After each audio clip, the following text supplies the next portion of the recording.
Vlog on a blog. Tomorrow's news today. Get to the truth.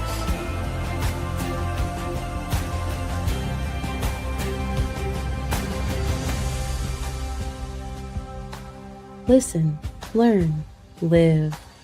Visit us at yadaya.com. Welcome to the Vlog on the Vlog. We're delighted to have Roger, you back with us. I don't know if you had a chance to check out yesterday's program, but that was quite a surprise to have JK after 20 years being behind the scenes to see him in his home in Alaska and to hear his voice after all of that time. What a thrill that was. Yeah, Alaska is just beautiful. I've been there. It's a crazy, beautiful state. You know, I like it. I don't think I could live there, but I love going there. Yeah, it is a crazy, beautiful state, and I've had a crazy, beautiful relationship with JK for a very long time, 20 years that we've been working together. And boy, it's an extraordinary situation where you work that closely with someone and communicate that often with them and accomplish that much with them, and you've never seen a picture of them, you've never heard their voice. That was the first time.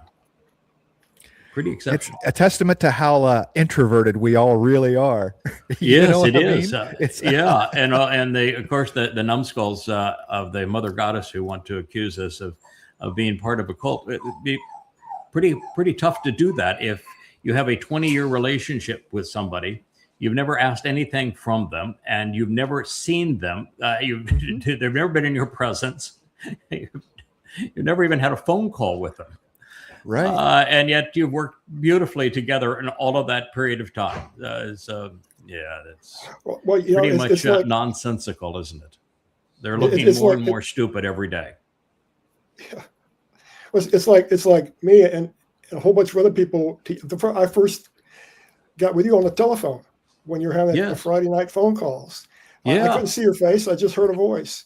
And it wasn't until way, way later that, boom, you popped up. And I saw you. I was like, wow, that's great. Wow. Oh, yeah.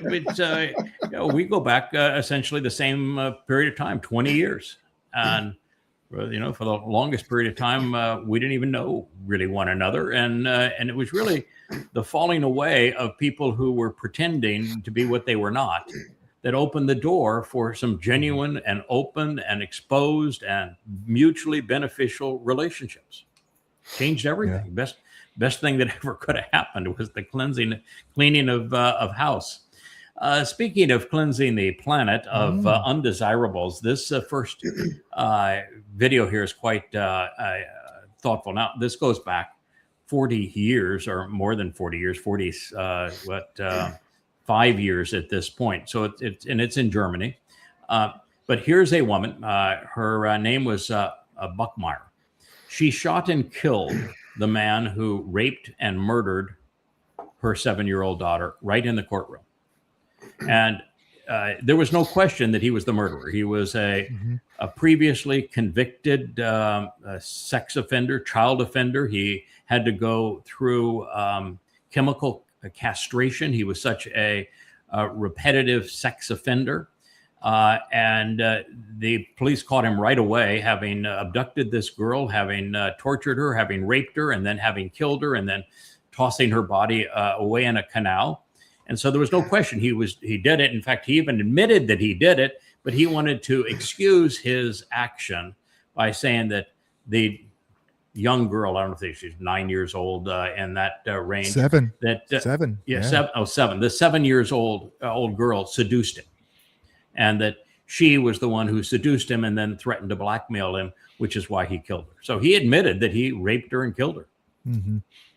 Yeah. And so there was no question that he was guilty. The only question was it going to be manslaughter or first-degree sexual assault and murder and kidnap? And because he had been convicted previously and had gotten back out in the German court systems, this woman said, based upon my daughter and all the other young women in Germany, you're never going to do this again. And she took a Beretta 22 caliber and she fired about 8 shots right. She unloaded on him. Mm-hmm. Unloaded on him. And so The question is, we're going to look at the pictures here, and then we're going to ask the question: what would you do in her circumstance?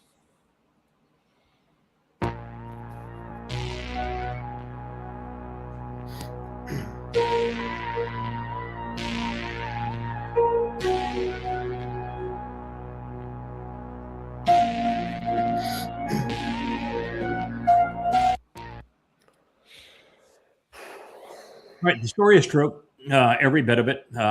She actually explained that she thought, since it was absolutely known and proven that he was a prior sexual offender, and that he had reversed chemical castration with additional chemicals, and that he admitted that he had abducted her and killed her, and then he was now obviously lying about her and destroying her reputation in court, that she would defend her daughter's honor, and she went and shot the man and killed him. I know what I would do. In her case, I would have done the same thing, absolutely unequivocally. She was convicted to second-degree manslaughter, sentenced 6 years in jail, which if I had been on that jury, or if I'd been anybody in Germany, I would never, under any circumstances, have tried this woman. But nonetheless, she served 3 years and was released. She fled Germany thereafter, finally returned, and has subsequently died of cancer. That is her story. That is my explanation. I'm a retribution sort of guy. I've gone from being a pacifist on all this kind of stuff and kind of queasy on it to fully adopting Yahweh's point of view, that you do the crime, you're going to do the time. How about you, Roger? Well, yes, I would. A similar situation happened in the United States in New Orleans. A man kidnapped and raped and murdered another man's son. U.S. Marshal was bringing him back into New Orleans. The father was waiting. He was on a phone booth there in the walkway. As soon as he went past, he shot him in the back of the head, right next to the U.S. Marshal. Guy was tried in federal court in New Orleans and acquitted. Good. It's a better ending of that story, by a long shot.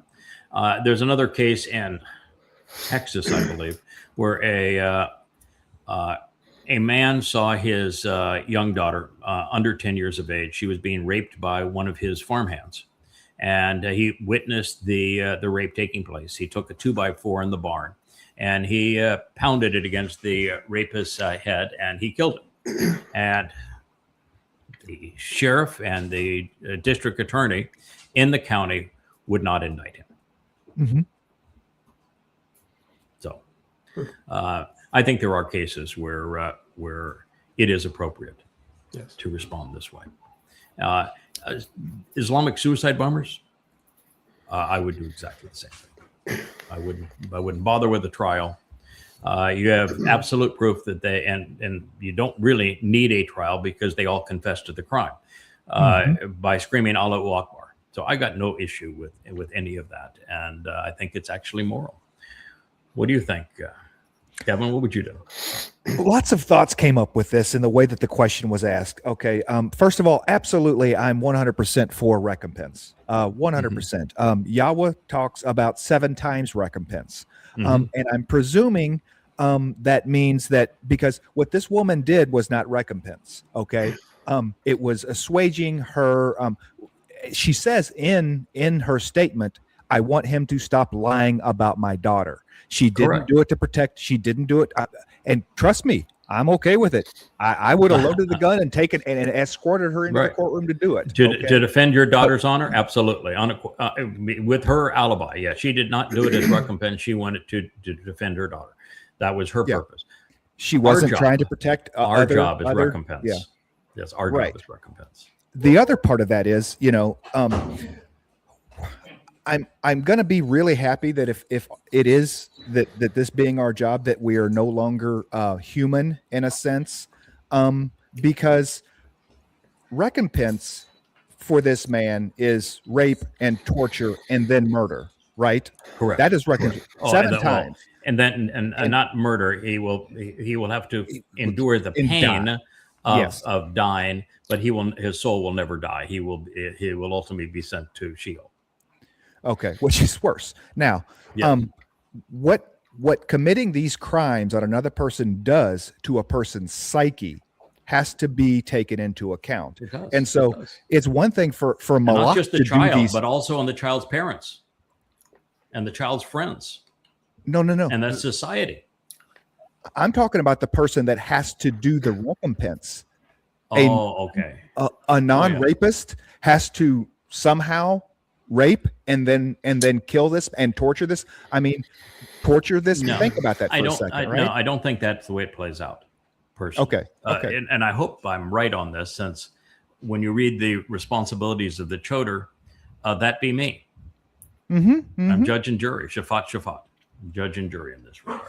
And God's pretty darn clear that is the role. And so I've had to grow into this because it is not a comfortable role to sit into. Heck, and I'm such a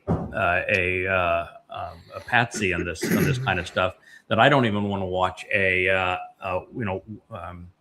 movies of wild animals tearing each other apart. Right. I don't like seeing death, and a suffering animal bothers me a lot. So I don't like to see anything suffer. And so this is a tough deal. And so I've actually had quite a few conversations with Yahweh about it, read a lot about it. And my understanding is it goes something like this, that Yahweh is very clear in Isaiah 10, speaking of the environment that the choder is going to operate in, that he is given command of Yahweh Saba, which are the command and control warriors that work for Yahweh. It's the Malak are part of the Saba. He's given command of them. And he's given command not only to rid the planet of the religious, political, and conspiratorial, but also to pursue recompense, which I take to mean that we have the responsibility for organizing this process, for supervising this process, and for making certain that the Shaba are doing their jobs, but it's they who will do the job. Yeah. They're a non-emotional being. They can execute all of this. They can deliver all of the evidence. They can create closure for the souls who were abused, so that the souls who were abused know that the perpetrator who harmed them is getting what they deserve, closure for them, can make certain that the judgment and the determination is fair, and we're responsible for giving them the parameters that they are to do this, and then dispatching that soul to Sheol after they have served recompense and they have provided closure for the other souls. I think there will be a few of these trials, relatively few, where we are contributors to the evidence that is brought to bear. Paul, Muhammad, Hadrian, for example, Eusebius, are all people that I want to be their person. The Grand Mufti of Jerusalem, Adolf Hitler. And I've studied these individuals, and I want to be there as to provide testimony against them and to condemn them. When it comes to the actual application of recompense, I'm not going to be there. Now, I know there are covenant members who are so disturbed by what some of these people have done that they would actually like to be there and oversee it. I'm not that person.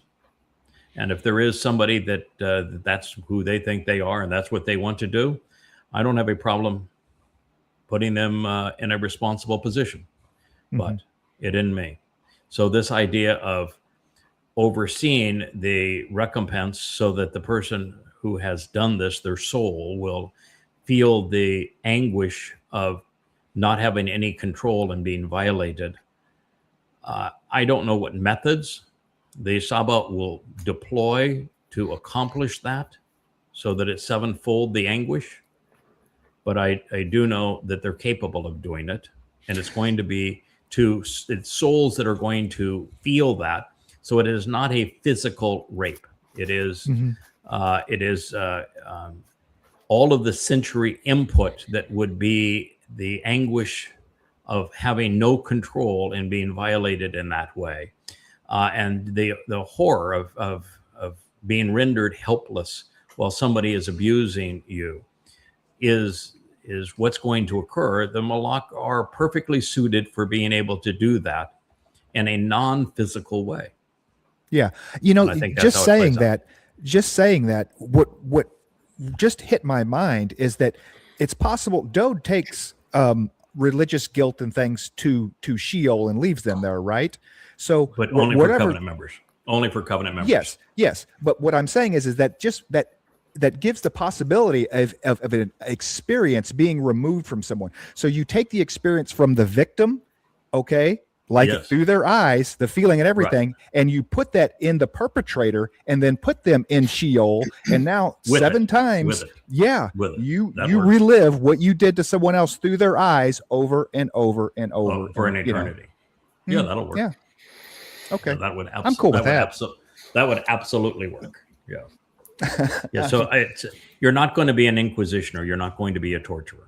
Yes. Yeah. But you're going to assure that the person who perpetrated these heinous crimes not only suffers as a result of them and isn't just sent to the place of eternal separation, but also that the victims have closure.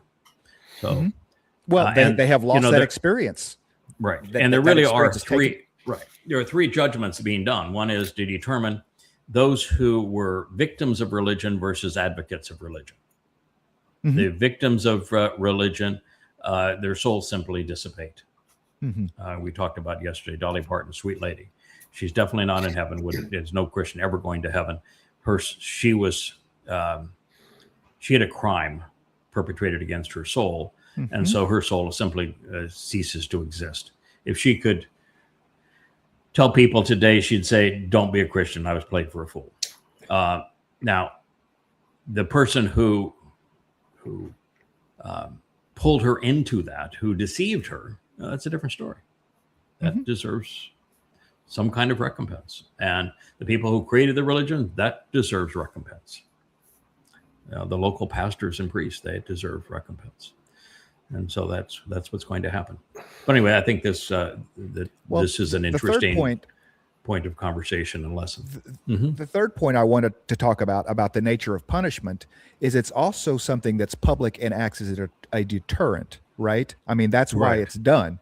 Okay. And so we also losing that aspect moving forward in the millennial Shabbat should be a thing. I mean, these abstract concepts of Sheol and recompense and these sorts of things where, I mean, I'm all for making pedophilia a hanging offense, a publicly hanging offense, because everybody sees the body and sees what happens to a person when they're hanged. Okay, I mean, it's not. There's a reason why executions are taking place behind curtains, and we try to make them humane or whatever, because it's for the people watching, it's for the witnesses, not for the piece of crap. Yeah, you just have to be careful in that societies have used terror perpetrated on their own people to get people to be obedient. And you can't do that in a free and loving society. Going forward, there won't be these kinds of crimes, because the way that the situation will work is it is very possible for somebody who is part of the mortal remnant of Israel or of the Goyim to become rebellious and say they don't want to be have free will, that they don't want to be part of the covenant, because everybody that's there is either working on behalf of the covenant or working to become covenant. And so somebody that says, I don't want that, and they can opt out, and if they keep it to themselves, that's fine. They just go forward, and when they die, they die. But those who try to perpetrate a divergent idea on somebody else in a harmful way, they're given about a nanosecond of it. So at that point, they try to harm somebody, it's nipped immediately, and they're excommunicated. So I don't think you'd ever have the opportunity to actually commit an act of pedophilia during that millennial period. I think that the alarms will go off the moment there is the perception that someone's about to be harmed. So you can harm yourself, you just won't be able to harm anybody else. Right. Okay. That was the third thing that popped into my mind, is that, the whole nature of punishment is,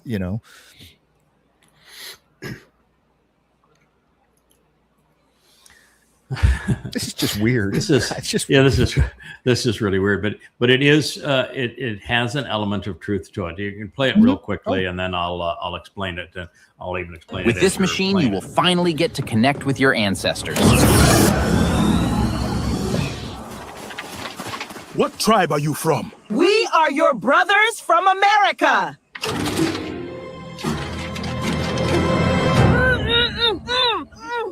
Pleasure doing business, sir. With this machine, you will finally get to... Okay, so what they're pointing out something that's actually quite interesting, but also with the headlines that is terrible. This is not about black people doing something to white people. There were far more white people enslaved by white people than black people enslaved by black people. Slavery has been a part of human civilization for 6,000 years. And it is deplorable. One of the reasons why God says, I don't like people very much, is because of slavery. And in every civilization, there was a caste system, which means everybody was essentially a slave to the king. Therefore, slavery is, and the deprivation of rights is universal to human civilization, and it's one of the most evil aspects of human civilization. And if you want to judge it as white versus black, then you are a racist and you're missing the entire point. But the thing that matters, know your history. It is true that all blacks in northwestern Africa who were enslaved, without exception, were enslaved by other Africans. They were sold without exception to Muslims.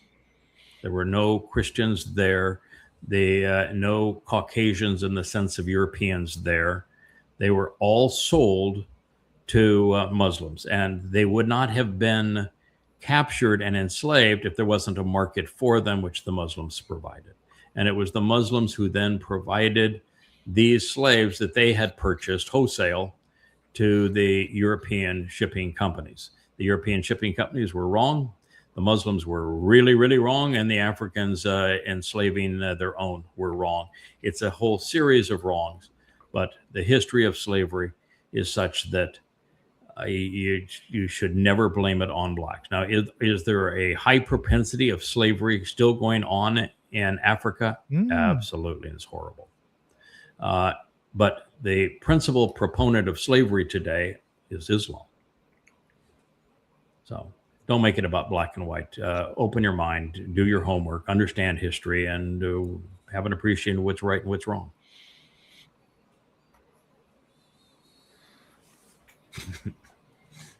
Stupid. Saint Upid. Stupid. Patron saint of economic collapse. I think he has more than that going on for him. How the head tweeter missed this one. I think the head tweeter needs this one on Truth Social. He has absolutely destroyed the viability of U.S. currency. Do you know that in the last week, Eyeliner Boy, a four-name boy, also known as the Vice President J.D. Vance, he has been out preaching the destruction of the dollar as the world's reserve currency. Yep. Listen, I didn't believe it either when I read the headline. And so I actually did the research, and I've listened to 3 speeches that he has given where he denounces the dollar as the world's reserve currency. And his thought process is that, well, he's stupid, by the way, but because the dollar is losing its reserve currency status. Trump has destroyed it. Biden gave it a lot of trouble too, but between the last 2 administrations, it's gone, particularly with Trump. It's the reserve currency status that enables America to deficit spend. They have a deficit that's 125, 135% of GDP. And to have the creation of money such that there is still the illusion of solvency. And it's only because of the reserve currency status, because all nations must buy dollars to engage in international trade. It's the greatest con really ever created. If you want to be a con man, having the reserve currency is the ultimate con. And because of the United States doing this, it has been able to have this huge military and this huge consumption economy, ultimately recognizing that the only thing of value that America creates is the dollar. And rather than all other countries having to create products that the world wants to buy to have a viable economy, the U.S. has the crutch of it only has to make its dollar valuable and nothing else. And then it can buy whatever it wants without producing anything of value. So his argument is, because of the crutch of the reserve currency status, America has lost the will and ability to make anything and has become strictly a consumer economy without any productivity, which is causing the U.S. debt to be unsustainable. So his argument is, because it has destroyed the character and the manufacturing ability, the productivity of the country, the reserve currency status is a bad thing. Now, it has done those things, and America has been exceedingly evil in its manipulation. What happened is, and that gig could have continued, but what America did is they weaponized the dollar. When they stole Russia's 300 billion of sovereign assets, and then Ukraine's sovereign wealth, and then they stole Venezuela's sovereign wealth, and then they kicked people off the Swiss system that they were using, where they would have dollars so they could engage in trade. When they weaponized the dollar, they proved that the dollar was not a safe haven, that it was not a neutral tool that all countries could use to buy and sell. And so every nation that could began to short bonds to back out of the U.S. Treasury market and to buy oil, buy gold instead. Because if you actually look at things like the S&P 500, if you look at anything in terms of stock valuations, and if you look at that portfolio over time, you would say, wow, look, I've made a lot of money. I bought the stock at $100 and it's $200 now. But if you use a neutral arbiter of the value of your stock, gold, for example, what you found is that rather than doubling the value of your investment, you've lost 50% of your investment. Now, if you were to do that with treasury bonds, and you were to say, they bought these treasury bonds, they paid me this interest rate, and so I got more than I bought them for. What you would find on a 20-year bond is that you lost 98% of your investment, because by the time you get your money back, it is worth exactly 2% of what it was when you loaned it. It's purchasing power. Yes. Your purchasing power of your investment has been destroyed. And so now there are countries are saying there's no way we're going to invest in U.S. bonds at a 3%, 4%. We raise them to 5%, and even at 5% level, there are no buyers. You'd have an auction, no one wants to buy, even at 5%. And at 5%, the interest on U.S. debt is $2 trillion a year, in addition to the deficit, which is $2 trillion a year. So you're at $4 trillion a year that you're adding every year to the deficit because of the interest rate, and 5% won't get it done. No one is willing to give you money for 5 years, 10 years, or 20 years at 5% interest, knowing that in 20 years, what you'll get back is worthless.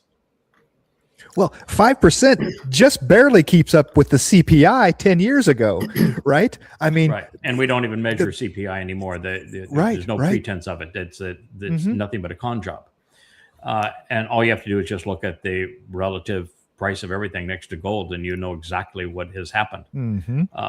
So it is imploding. And of course, the only reason that the dollar succeeded as the world's reserve currency was because of the deal that Nixon ultimately made with the Arab Sunni Muslims called the petrodollar deal, where America promised to shed American blood to protect these thugs that were over these estates with flags, so long as America could intervene and control who they sold their oil to and how it was priced.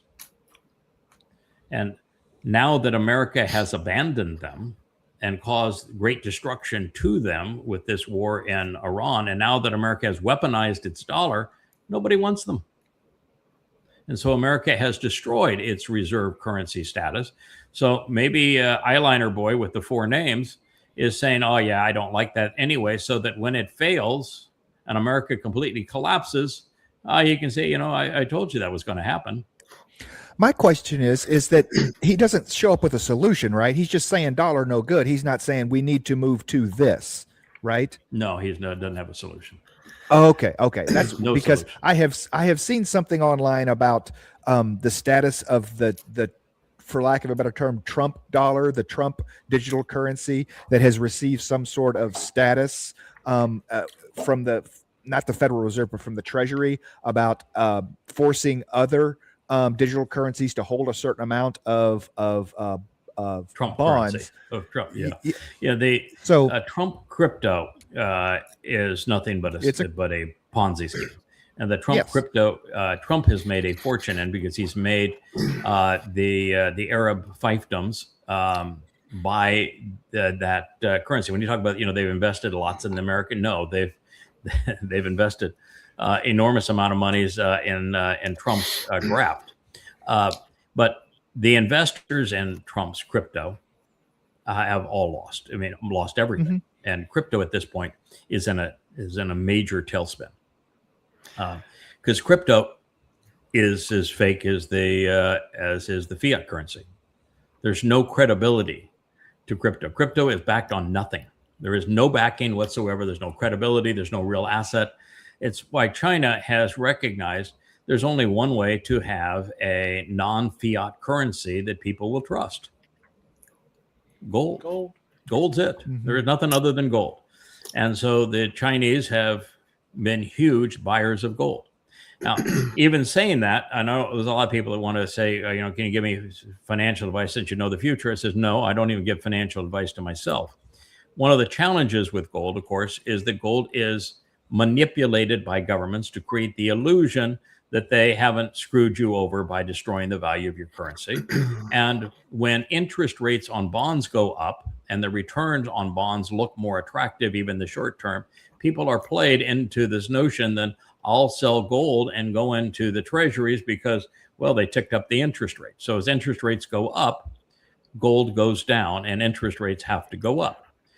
Now, all that said, because of the fact they're not finding any buyers, even at the higher interest rate, that all you're going to really get is the inflation of the currency, because they're going to create the illusion of money to buy those bonds by pretense.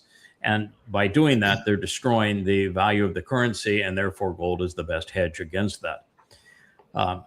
But they also have the issue of look at what FDR did. He pulled a scam on Americans. He told them that they had to hand over all of their gold, and he bought it at an exceedingly ridiculous low price. Once he confiscated it all, he raised the price and used it to fund his war effort. But so the government's fully capable of confiscating your gold and will put you in jail if you don't sell it to them at a ridiculously low price. And they can manipulate the price of gold. So it's even it is a tough game. Well, I don't know much about. I'm kind of like Jamie Dimon. I don't know much about economics in the stock market. Yeah. But it just seems to me like Trump and his administration is doing everything they can to force a reset. Yes, they are. Yeah, they want to reset, and he wants to reset it with his crypto. It's just that crypto is nothing but a con job. Mm-hmm. So since crypto is nothing but a con job, his reset won't last a year. Now, will there be a great redistribution of wealth during that time? Yeah, likely. Oh, yeah. And will it show, just like COVID, that people are patsies and they're willing to play along and give up their money and transfer it into fake money? Yeah, they will. And will there be incentives like, if you go along with my plan, then all your loans are forgiven. And so people will jump on that until they realize they've just been given a currency that has no value whatsoever. But what's the choice? Because the existing currency has no value whatsoever. And if you don't play along, it'll be back to the FDR period where they ask the first time, they throw you in jail the second time. So that's where we're headed. So yes, there is a Trump crypto that is part of the Great Reset. But the key thing that they want to do is to eliminate all paper money and only have a digital currency that, you listen to Larry Ellison say, people are going to behave because we're going to be watching and recording everything they do all of the time with AI. And so with AI and a digital currency, you have total control over everybody. They put it in the bank, then the AI can shut their account down. They can drain it. They can garnish their wages. They can shut down their credit cards so that they're not accepted anyplace. You're completely controlled. That's where they're going.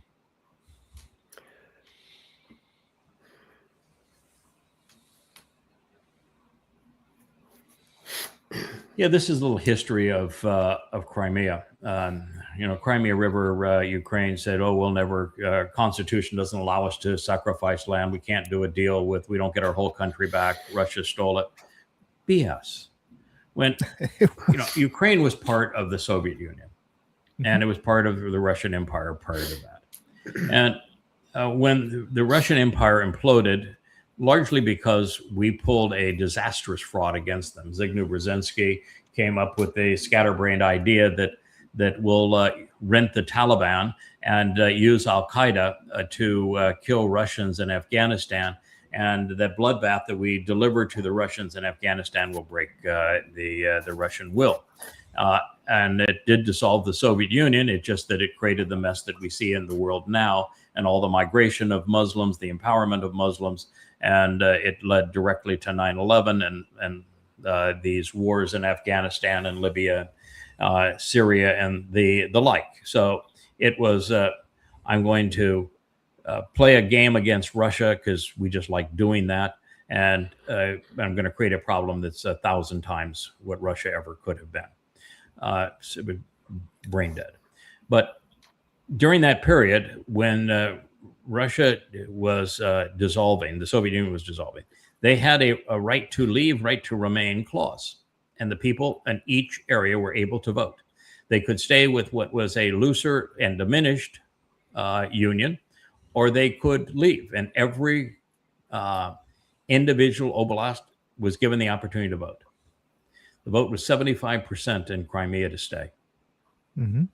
As part of the Ukrainians the former voted to leave, and then they forcibly kept or took Crimea. So no, this whole thing of Crimea is part of the Ukraine and the Russians stole it.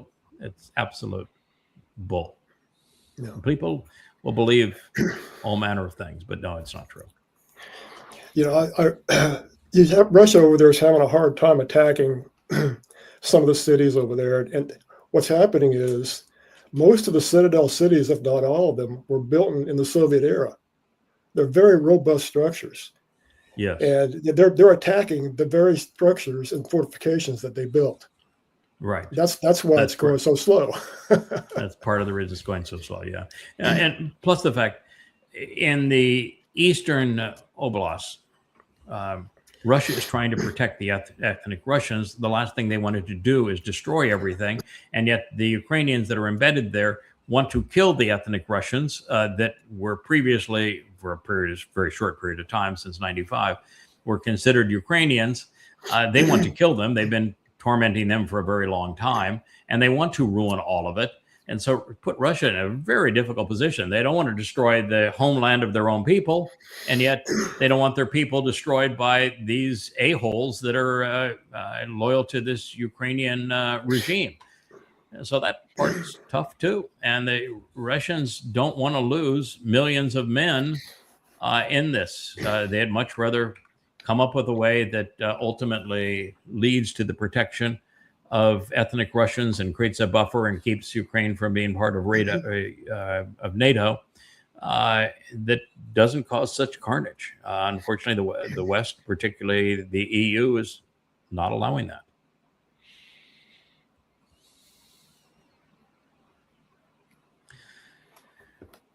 This, the power of mem is what we have to keep in mind here. You can't resist the power of mem. It is destructive, but it's also renewing. It is life-giving, and it is life-taking.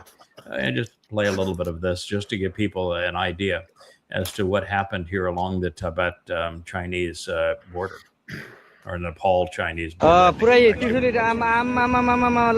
यो चाहिँ है guys यस्तो live छ ओहो पुरा dam फुटेर आयो And it's just पुरा really चाइनाको dam फुटेर आयो रहेछ devastating. It wasn't rainfall that caused it. ल It wasn't a dam break that caused it. It wasn't an earthquake that caused पुरा it. ड्याम फुटेर आएको You know what actually caused this terrible flood? Glacier. A A glacier. glacier. A part of a glacier split off. And when the glacier split off, it dammed up the normal waterfall from that glacier for a long enough period of time that it had this backlog of water. And then that glacial calve broke, and it released all of this. So it was a natural part of the Galatian process that created it. Sad. Anyway, And we have a because couple of that, those. it blows my mind that there weren't more. That is something that someone somewhere had to have seen coming and could have predicted what was going to happen. Hey guys, if this ice dam breaks, we're going to have water that we've never had in this valley in 5,000 years, right? You would have mean, thought that with as many people as are obviously living here, that somebody would have walked upstream and seen what was taking place and say, "Oh, this is really bad," or send a drone up there or anything to look at it. That the Chinese, yeah. Nepalese, that's somebody. I mean, there's drones all over this world that somebody wouldn't have looked, but nobody was paying attention. And I want you to know, water is irresistible. I saw this morning where an Israeli national was missing over in that area. What's that? I saw this morning where an Israeli national has gone missing. In the Oh, flood. okay. Yeah, we don't even know how many people were killed there, or how many, with different nationalities the people were, or why they may have been in that particular valley. But whew, it's rough. A lot of poverty there too, as you can see.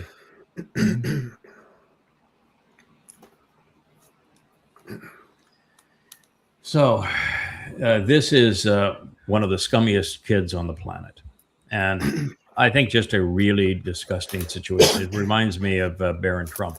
This is Netanyahu's son, and Netanyahu's son won't play in the IDF. He goes to Miami and lives high on the hog with the protection team and chauffeurs and all that sort of thing. And when you're someone like Trump or Netanyahu, and you're engaging your country in war, and you're taking the sons and daughters of your compatriots, and you're protecting your own son and keeping your son out of it, you're a hypocrite. Mm-hmm.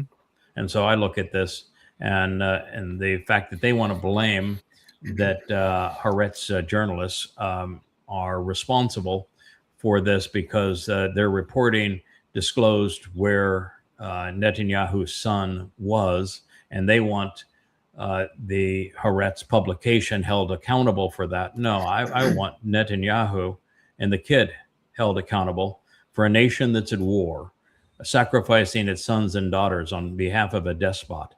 And the son that is pursuing all of those wars has his son living in Florida with all manner of Israeli protection. That's who needs to be held accountable.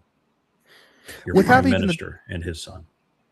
And how old's this kid? Because this is without even the pretense of, oh, he's going to college. I mean, he is secluded out of the country to be kept In his safe. 20s. It's In his 20s. Okay. He's IDF age.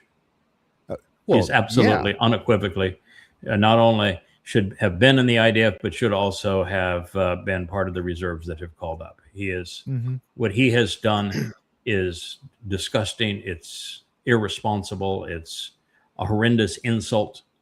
And the man who is running against him, his son did commit to defending Israel and was killed. And here Netanyahu's son is off partying in Florida. No, disgusting. It's just like Trump saying, I'm going to go to war with Iran. I'm going to go to war with Canada. I'm going to go to war with Cuba. I'm going to go to war with Venezuela. And I'm going to go to war with Russia. And Barron is nothing but insider trading and making boatloads of money while doing nothing. Yes, Miss Leah. I think the word you're looking for is nepotism. Yeah, well, it's nepotism. Yeah, it's disgusting. Yep. Well, way back a long time ago, they had wars. The king or the generals, they were on the field. You don't see that today. The head honchos are in the bunkers. You know, they're in their palaces. They're not on the field. They need to be on the field. That is correct. In fact, even during the period where democracy was first experimented with in Sparta and in Athens, the people that could vote were the ones that would lead the troops into battle if they voted to go to war. And so they were there, not only themselves, but their sons were there with them. So it's a very different situation we find ourselves in, and it's not healthy. Certainly not fair. So here's the Mossad commentary. And even when they're showing a picture of a destroyed mosque in Gaza, and they talk about all of these 244, I guess it's 244 mosques. I can't say it behind the hat, but a number of mosques, 1,244 mosques that have been destroyed in Gaza. The Mossad isn't smart enough, doesn't have the intellect to make the connection between mosques and Muslims.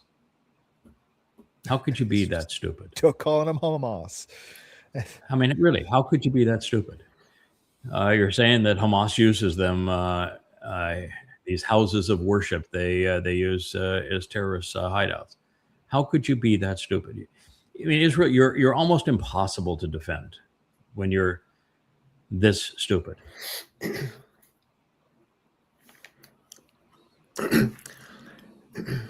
I think history's shown guerrilla warfare is very successful. Yeah, in many places. Yeah. And terrorism is exceedingly successful. Yes. It moves the needle. It's why Machiavelli wrote The Prince to tell popes how to use terror to control people, as opposed to doing things that would have them be respected. Being respected doesn't have enough sway with people, but terror does. Now, while this is true, it doesn't go far enough. We were talking about what's called the Golden Age of Islam. The Golden Age of Islam is not actually presented in this. Golden Age of Islam is that it began immediately upon Muhammad's death. So that tells you a lot. The Golden Age of Islam begins immediately upon Muhammad's death. Abu Bakr and others that had been his chief thugs and led his genocidal terrorist raids immediately decided that Islam had to be imposed on all Arabs. And there wasn't an Arab that have an army. And so a small ragtag group of vicious Muslims was able to subdue Arabia and force every Arab into submission. It's called the War of Submission. Once they had every Arab in submission, they picked their fights, and as they picked fights, they enslaved children, they raped women, and they stole property. And as they stole, they bought more weapons and became more numerous and more vicious. And one after another, for 100 years, they continued this practice until they had gone all the way into Spain and the far northwest corner of Africa and into India, and then up and through the Black and Caspian Seas. And they killed 200 million people. That's the golden age of Islam. It's golden because they didn't have any conversions. All they did was rob people. They raped, they robbed, they enslaved. And so that's the golden age. And this barbarism continued for 1,000 years. It wasn't finally contained for 1,000 years after it was unleashed. And during that time, if you were among the few who they didn't kill and chose not to convert to Islam like the Jews, then you lived in what was called Dhimmi status. You paid the jizya tax. You had no rights. You had no opportunities. You couldn't even look up. You had to go in the streets only looking down. You could never challenge a Muslim, even if he kicked you in the groin. You had no legal rights of any kind. You couldn't own land. You couldn't own a business. You couldn't vote for anything. You had no participation in the society and no protections by the society, and had to pay an egregious tax every year. That's Dhimmi. It's the worst form of apartheid ever perpetrated by humanity. And this was the golden age of Islam. People ought to know the truth.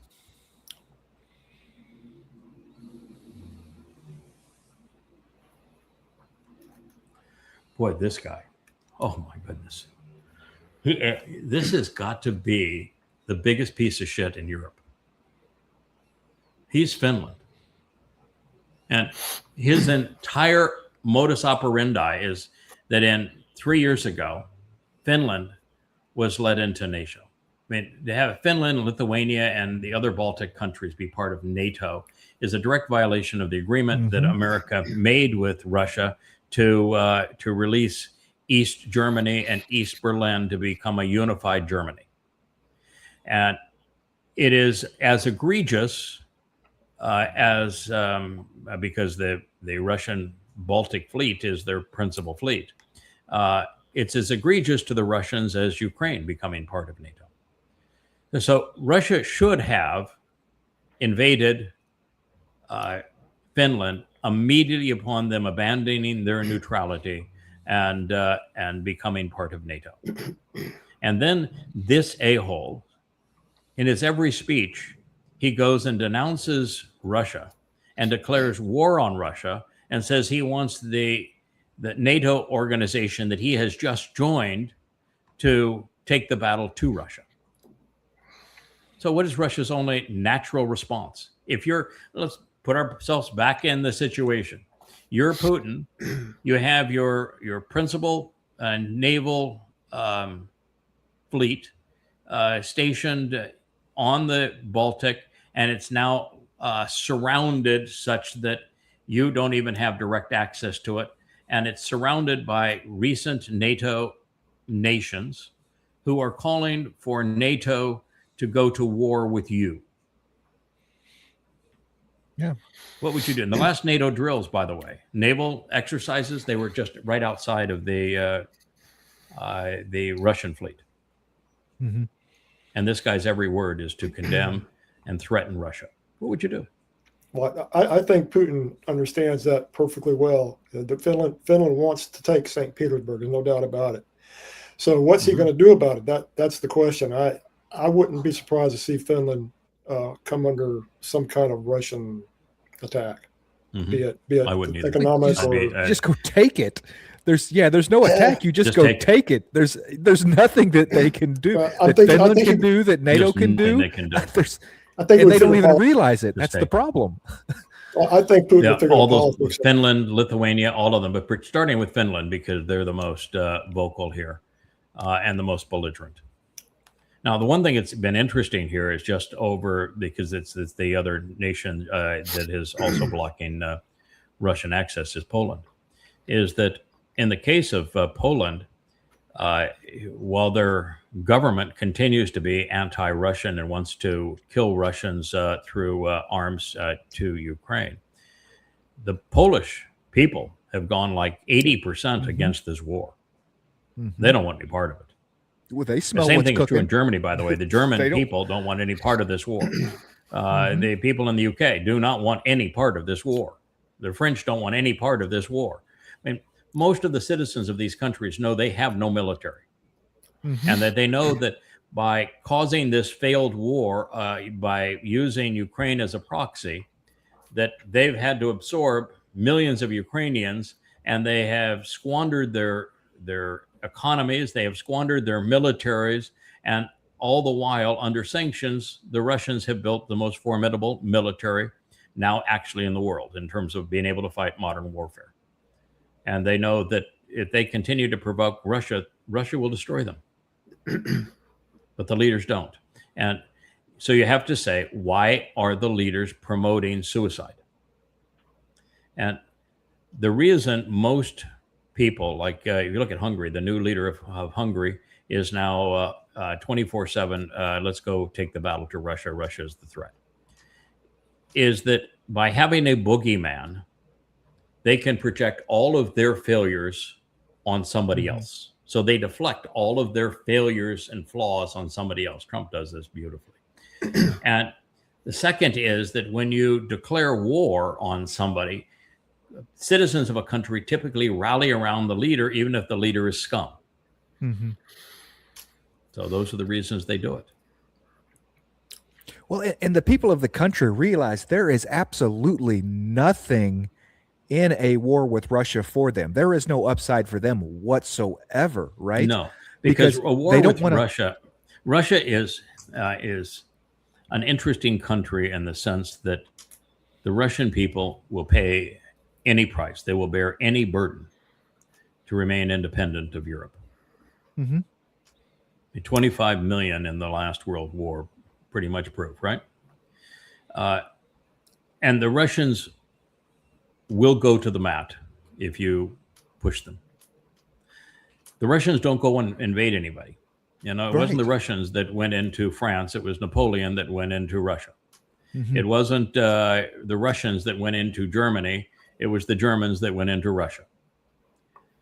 So this is the nature of this, and but the Russians will never surrender, ever. It's like the Iranians. The Iranians are not going to surrender either. And so since they won't surrender, you have to say, all right, a-hole, let's say that little old Finland wants to have NATO start a war and invade Russia. And we got nothing. We don't manufacture enough missiles and drones to even play in warfare today. And we don't have collectively even a fraction of the number of troops. We don't have the transportation. We don't have the manufacturing wherewithal to support a war. We got nothing. So what happens if we go and bloody some Russian noses? We keep that up. What is Russia's response going to be? And there's only one of two: that you bloody them to the point that for them to maintain their sovereignty, they have to destroy you, which means you get nuked, or you fail to accomplish that. And they control you because you expended all of your energy trying to destroy them, and they didn't buckle, and now they own you. So those are the only two outcomes. I don't know why people can't figure that out. Nothing to gain here, only things to lose. Yeah. Well, the only reason it's got started and it's lasted as long as it had was because American and British intelligence and arms have supported it. This guy sees an opportunity. He wants in on it. If that support was pulled back, he wouldn't be making that speech. He's not going to go into Russia alone. Of course not. No, Finland's got nothing to offer. They got nothing. Lithuania's got nothing to offer. Poland's really got nothing to offer. Romania's got nothing to offer. France has nothing to offer. It's obvious that the UK has nothing to offer. Germany has nothing to offer. They've got nothing. Italy's got nothing to offer. What in the hell are they talking about? What in the hell are they going to do? They couldn't marshal a military. First, they couldn't raise a military to go attack Russia, and they couldn't project them even if they could, and they couldn't equip them if they could actually raise a military. And you talk about installing a draft in these countries. You know the rebellion that they would get if you were to impose a draft, and you're saying we're doing the draft because we're going to send your ass off to Russia. They cannot build a military. They can't equip the military, and they can't marshal the military transport it into Russia. So what are they going to play with? Are you going to play with missiles? Or if you're going to play the missile game, the Russians will beat you every way from Sunday. You're going to play the interceptor game, the Russians will beat you on that too. You're going to play the drone game, the Russians will beat you on that too. You want to play the atomic game? Well, everybody loses, but the Russians will beat you at that too. What do you have? Why are you so belligerent? You've got nothing to offer. You've got nothing. God, shut up.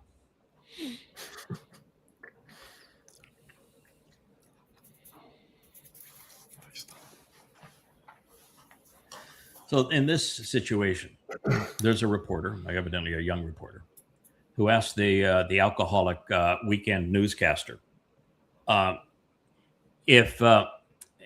would you be sending more and more troops, U.S. troops, to the Middle East if you didn't intend to use them?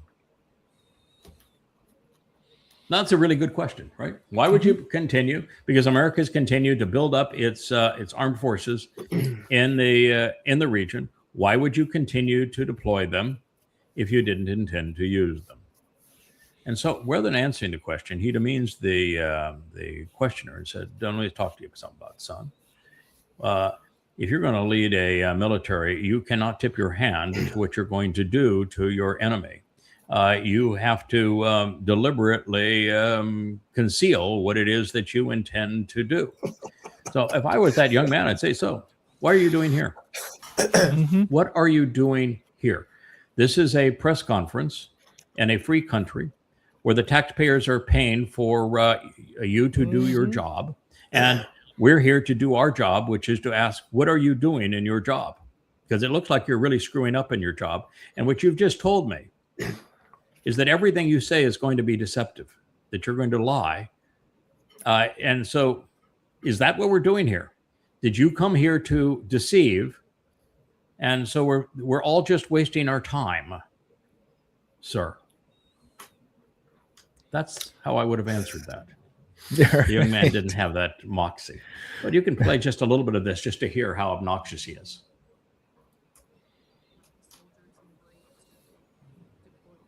The Middle East serve in this conflict?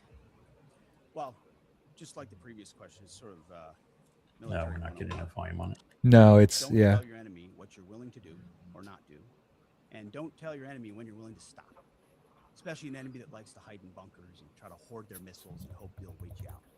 So can you hear it at all? I can barely hear it. A little bit there. Yeah, don't you don't tell your enemy, particularly an enemy that hides in bunkers and likes to torture people. You don't tell them what you're going to do, son. Right. So what are we doing here? What are we doing here, there, old man?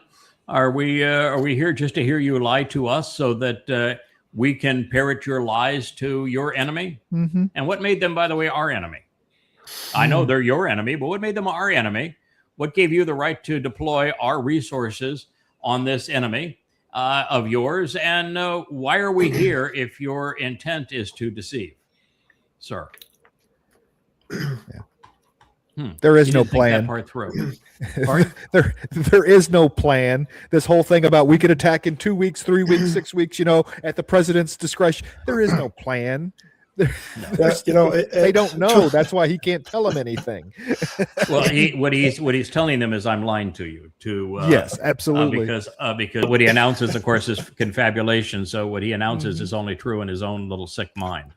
it kind of reminds me of the little bighorn and Custer. You know, Custer pulls up, sees the enemy camp, and they talk to the scout, and he says, "We're going to attack without mercy." The scout says, "Well, General, they know we're here." Custer says, "Well, yeah, I know, but the attack without mercy is always a surprise." Okay. Yeah, I've been there, boy. I've studied the Battle of Bighorn. That was Custer was one stupid SOB, and all of that, and the Sioux really gave it to him, and they were absolutely justified in giving it to him. Well, here we are. The Ukrainian specialty is bribes. The Ukrainians were chosen as the blunt tool to go off and kill some Ruskies because they were easy to bribe. Well, they're still easy to bribe. It just takes a lot more money to bribe them. This was another one of Zelensky's pals with hundreds of millions of dollars of U.S. money, and you can see what it bought. It'll end up buying, a villa in the south of France. 1, 2, 3, 4, 5 rolling suitcases full of currency, of cash. Right. It's and now, the wife was caught with who's this. guilty? Who's guilty? The one that stole the money, or the one that provided the money? Oh yeah, right. Provided both, the money. So the U.S. CIA that the money was marshaled through is absolutely more guilty than the Ukrainians who stole the money, because they knew the Ukrainians were going to steal the money. So what in the world were they doing? And if you have to bribe somebody to go fight for you, what are they? I mean, you mercenary? Great for you. America loves proxy wars. That's been its thing. Yeah, my cousin Dave's got a coke habit. I don't loan him money. It doesn't matter if he's hungry. I don't loan him money, right? I mean, it's the same thing. They know. They know. Yeah.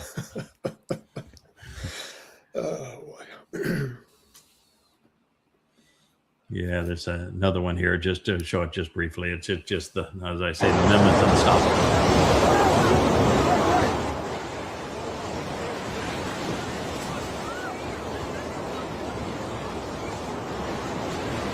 Look at that, the entire hillside.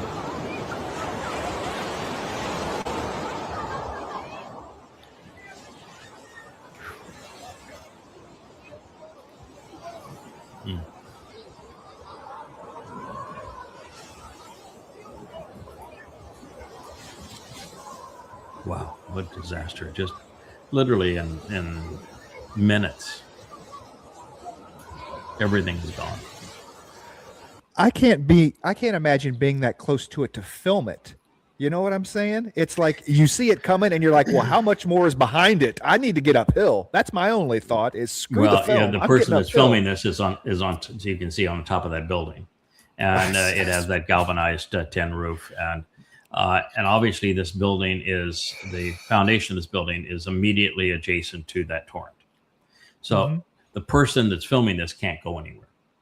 Well, right. What are they going to do? They're not going to go down below at the lower level of the building and try to walk, to the next building. If they saw it coming, they could maybe have made it up the hill further, but you saw what happened to the hill. The hill's also collapsed. So if you're on top of the building, there's no place for you to go. You might as well film it, because you don't know if you're going to survive or not survive. If you survive, you've got interesting film. If you don't survive, what's the matter? You spent the last moment of your life filming how you're going to die. I'm not sure it matters one way or the other.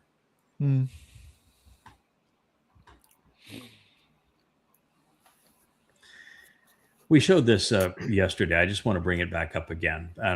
Pastor, president, protector, our nation under God. I will save America. Trump in gold, and he's walking on water, and all of this. The sun and the background, the 5 stars, as if he were the general. He's wearing robes as if he is a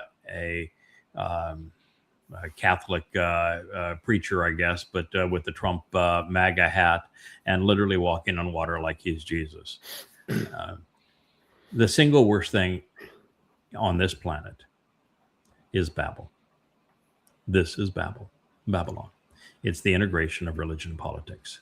It is the single most destructive thing on our planet. The most deadly, destructive, deceitful, and damning thing is the integration of religion and politics. That's what this is. This is pure Babel. This is the very thing that God is calling his people away from. Trump is the very embodiment of Babel, which is the very thing Yahweh is calling his people from. Come out of her, my people, Babylon. And he's holding a Babel. Bible and Babel, same word in Hebrew. Which, by the way, he's never read. He got the But he can dead walk God on on a water. stick hanging around his neck, doesn't he? He does. It couldn't be more obvious. Yeah. But there's so many blind.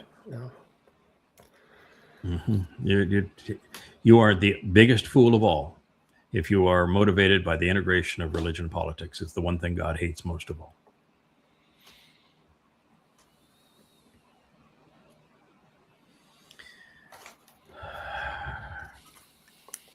Ukraine.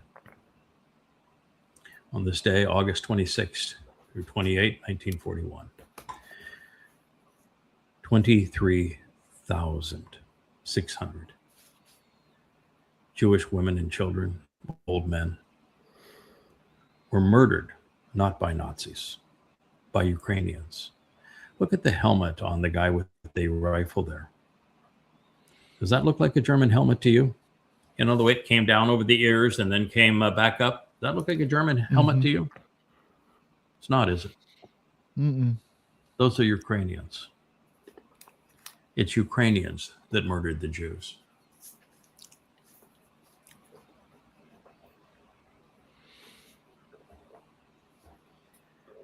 This thing, 600.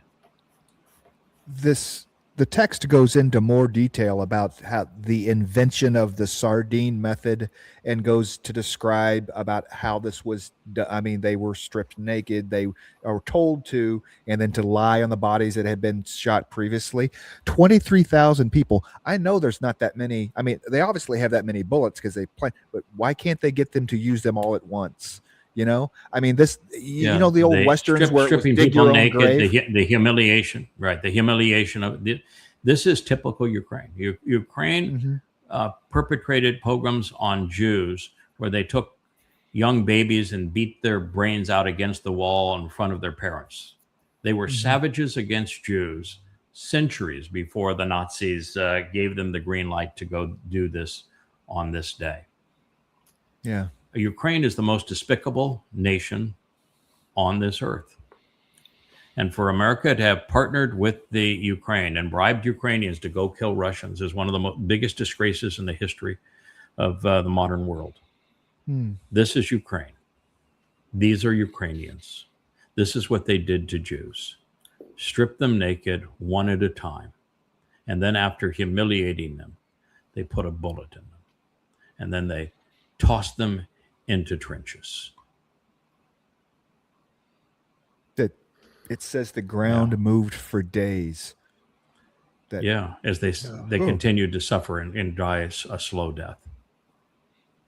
It's this is how despicable the Ukrainians are. I mean, it's this notion that John McCain and Lindsey Graham, Victoria Nuland, George Bush, Barack Obama, sleepy Joe Biden, and Trump all supported this idea of using Ukrainians to go kill Russians, knowing that this is Ukraine, is unforgivable. I will personally make certain the recompense on all of those assholes is excruciating, including the Ukrainians who did this.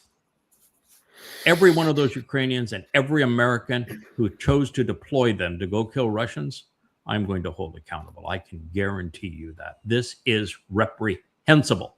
And all of you in America that think that Ukraine is the victim here, and that Russia is the aggressor here. Go to hell. Boy, you are so stupid. You're a waste of breath. Good grief. Come to grips with reality. It's like the Poles that say, yeah, it wasn't our fault that all of the major concentration and death camps were in Poland. We had nothing to do with it. It was Nazi-occupied Poland. It was the Nazis who did all of this. Bullshit. It was your Roman Catholicism that created the anti-Semitism and the hatred of Jews that made you the perfect environment to establish these death camps. And now you want protection from Russia? No. Not in a million years. Recompense, baby. You did this. You deserve the consequence. Well, they're getting a little bit of the consequence because, I mean, 50% of their population's been fed into a meat grinder, you know, and now they're getting ready to feed the other 50%. So the thing that really bothers me a lot is that Judaism was conceived. The modern form of Judaism, the Haredi movement, the Haredi cult, was conceived right here in Ukraine. This is the birthplace of Haredi Orthodox Judaism, right here in Ukraine. So Jews, you are your own worst enemy. Mm-hmm.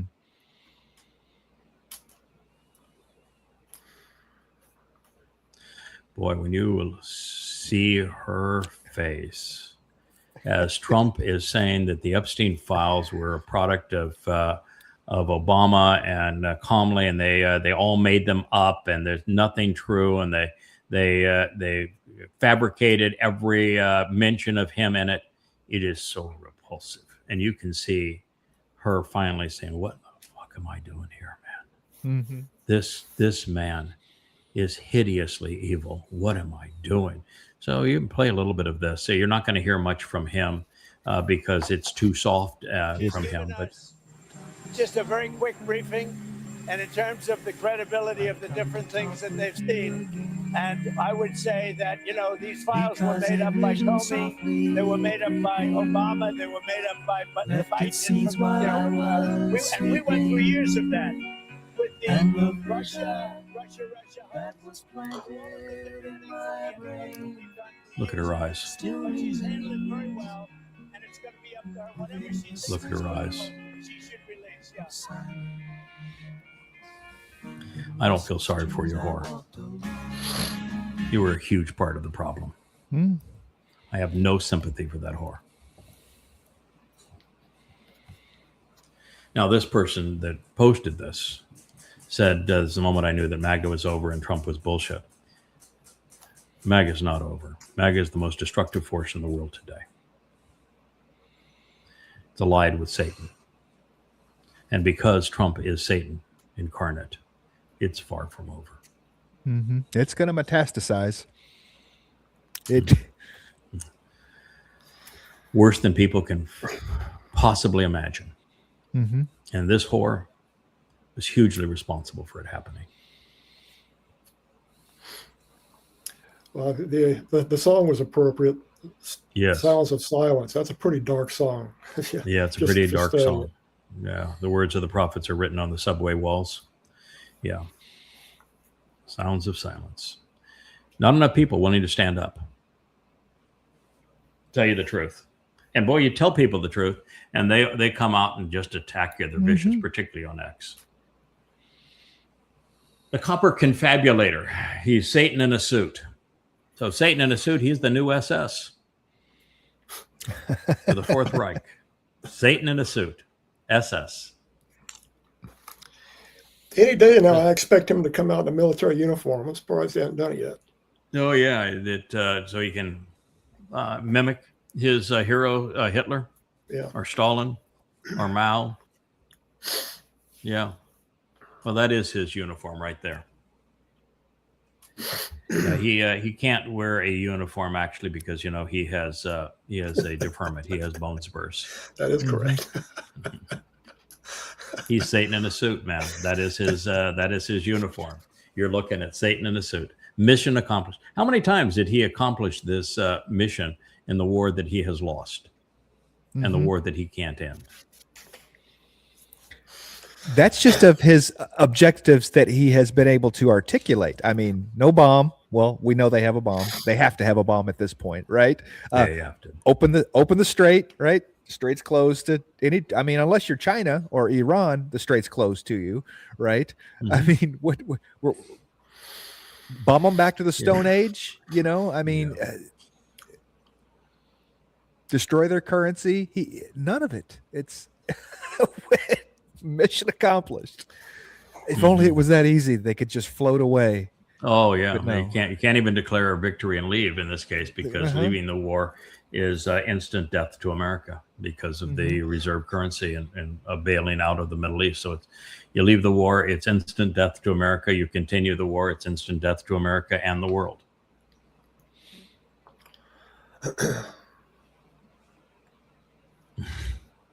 This is actually pretty funny. If only it was this stupid, though, that would be great. And of course, at the time, Aisha was 6 years old and he was 66. But she does actually come out. Aisha says, it's always interesting that every time we have a disagreement, Allah is always in your head with the answer, isn't it? So Allah certainly seems accommodating of all of your peculiarities, doesn't he? When he wanted to add the additional child sex player into his harem, she actually said, no, that's not part of the deal. Why would you add another child into your bed? You have enough already. And he then says that Allah condemns you for that. And Allah says that his prophet can have whatever he wants. And and then the Quran goes on to say that if you don't get in line and support Muhammad, that he will replace all of you, send all of you to hell, and find far better wives for the prophet than you are. Yeah, Allah was always in his back pocket. So this is a play on that. It's kind of funny. You can go ahead and play it. Hey, you. Want to make love with a super sexy stud? Honestly, I'm exhausted. If you refuse, I have the right to hit you. Where did that even come from? Allah told me. Yeah, right. Look over there.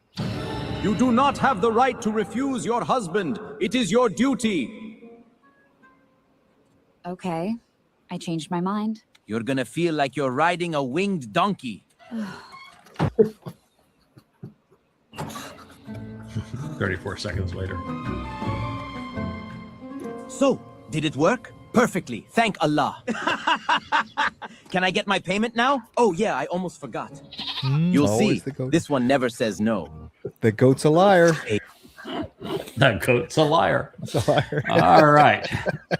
We'll just leave that right where it is. So here's the new Vojtoj that's the head of Hungary. He claims that Russia is a threat. And only took regime change to make that happen. Of course, the EU made certain that that this regime change happened. We can't have a fair election, of course, in the EU. But politicians prevail by casting aspersions on others. That's what they do. They actually take their guilt, their own foibles, and they slather their opponent with their own weaknesses. And it creates confusion. This not only deflects attention away from their hideous motives, but it also causes people who are unthinking to rally around the liars when there's a threat, a perceived threat by the boogeyman that they are creating. This is how that works, and this is what they're doing. And if you fall into the trap, then you've been played for a fool. Yeah, they just keep getting the regimes that want to go to war with Russia, don't they? Doesn't matter who's replaced. They're more the Hungarian Empire and all of the wars that they started. And Europe is just a cauldron of men at war. They've never known peace. This fellow was the CIA's pick to win over there. So yes, he was. Yeah, and it's not a win; it's appointed. You're right. Yeah.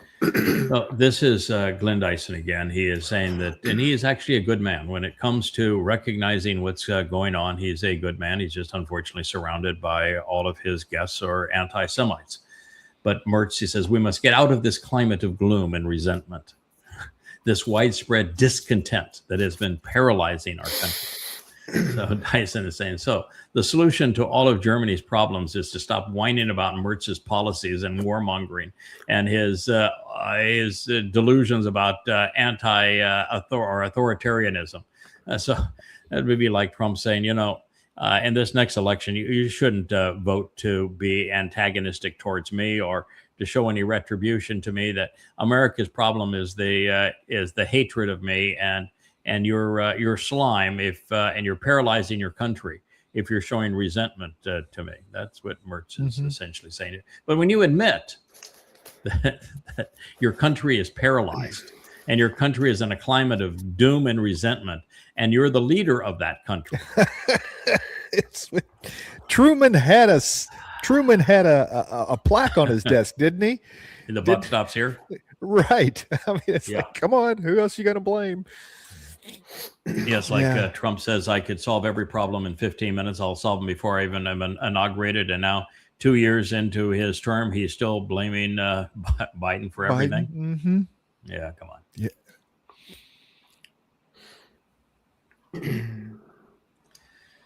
So this report is that there's a record outflow from the U.S. military, and that a record number of U.S. military service members are leaving the U.S. military due to Trump's illegal orders, many citing the killing of innocent people in the boats off the Caribbean, and others citing bombing schoolgirls in Iran.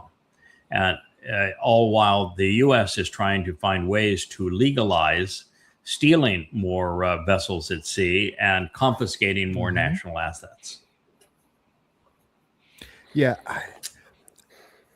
I have a feeling that their motivations are less on altruistic ideas like Trump's making us commit war crimes and shooting up boats is bad, with civilians in it. I have a feeling they just don't want to be fed into a meat grinder on Carg Island. I think I'm sure there's a lot of that. And I'm sure that that now that they realize that they signed up, if you're in the Navy, for conditions that wouldn't be allowed in any prison. The conditions in a maximum security prison are not nearly as bad as the bunks, the toilets, the showers, and the food on a naval ship. And so now that they realize that that's the case and that the U.S. is fighting a war that cannot be won, that they're put in a position where they could be fed into the meat grinder. So I'm sure a lot of them just come to their senses and said, this was a really stupid thing that I signed up for. I was fed a pile of lies, and obviously I don't want to play this game anymore. At this point, you could be a conscientious objector to the U.S. military on these grounds and get out of your the term, and everybody should do so. I mean, it's the smart thing is to leave your commission in the U.S. military. Get while the getting's good. Get while the getting's good before there's no getting. Yeah. Before you're deployed in America, killing Americans. Oh. So here's George W. Bush, a man that I knew quite well. And here he is announcing the beginning of the Ukraine-Russian war. And the Ukraine-Russian war did not start in the 2020s. It started in 2008, where he said that the Ukraine had supported his efforts in this unbelievably stupid war on all false pretenses in Iraq and Afghanistan. And so he was praising them for assisting and making a bad situation worse, which was really stupid and dishonest and grossly immoral of George W. Bush and both of the Afghani and the Iraqi invasion. And then he is saying that as a result of that he's going to include them in NATO. And he knew that with the Ukraine border so close to Moscow, there's a 0% chance that Russia would accept that. And there'd be world war as a result of this move. But here is the dunderhead leader of the United States. He is telling us that he's starting a war with Russia, and it was back in 2008. So for you idiots that think that Russia was the aggressor, yeah, check out your history. So we spent a lot of time talking about NATO. First, I do want to remind people that Ukraine and the NATO alliance have built a strong partnership. Ukraine is the only non-NATO nation supporting every NATO mission. In Afghanistan and Iraq, Ukrainian troops are helping to support young democracies. In Kosovo, Ukrainians are helping keep the peace. Yeah, right. Ukraine now seeks to deepen its cooperation with the NATO alliance through a membership action plan. Your nation has made a bold decision, and the United States strongly supports your request. Wow. That's the In start Bucharest this week of this war. I will continue to That is make the America's start of this position war. clear. You don't need to listen to it. He declared war on Russia right there. That's the start of the Ukraine war, 2008. Wow. You don't think so? You're just uninformed or irrational, or you're a patriot and you had got no common sense. That's the start of the Ukrainian war. Where's the receipts? There was one that shows the timeline on when the United States agreed that it would never extend. That's NATO the any Baker closer document. It's another post further down. But yeah, I mean, that's that the was actual copy of the Baker document. Mm-hmm. And it was before this. Secretary of State saying that America will not move 1 inch closer to Russia with NATO because you have done this very, very good thing of giving up control of East Germany and unifying Berlin. And for that incredibly marvelous gift to the West hereby commits that it will not move NATO 1 inch closer to Russia. And there's been, 20 new memberships of NATO, Right. all closer to Russia.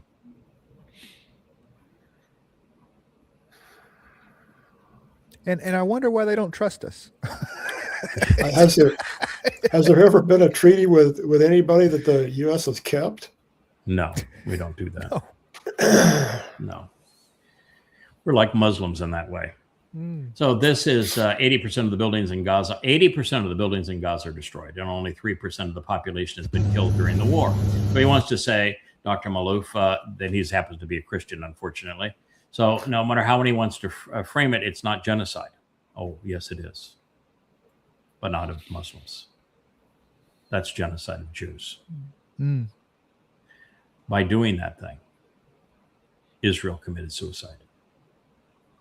So, no, there is no genocide of Muslims in Gaza. But by doing this to Gaza, destroying 80% of the buildings in Gaza,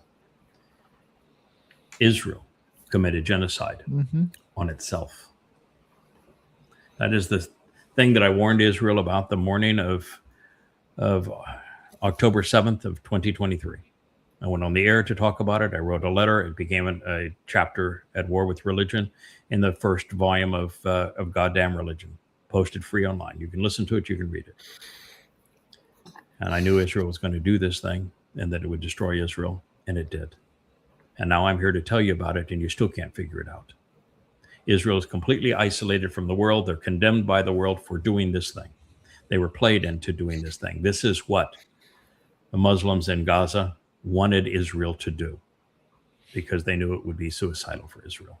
And Israel was so stupid, they played right into it. Yeah. 2 out of 3 olives, 10 million Jews. It's going to be 15 tough. 15 million worldwide.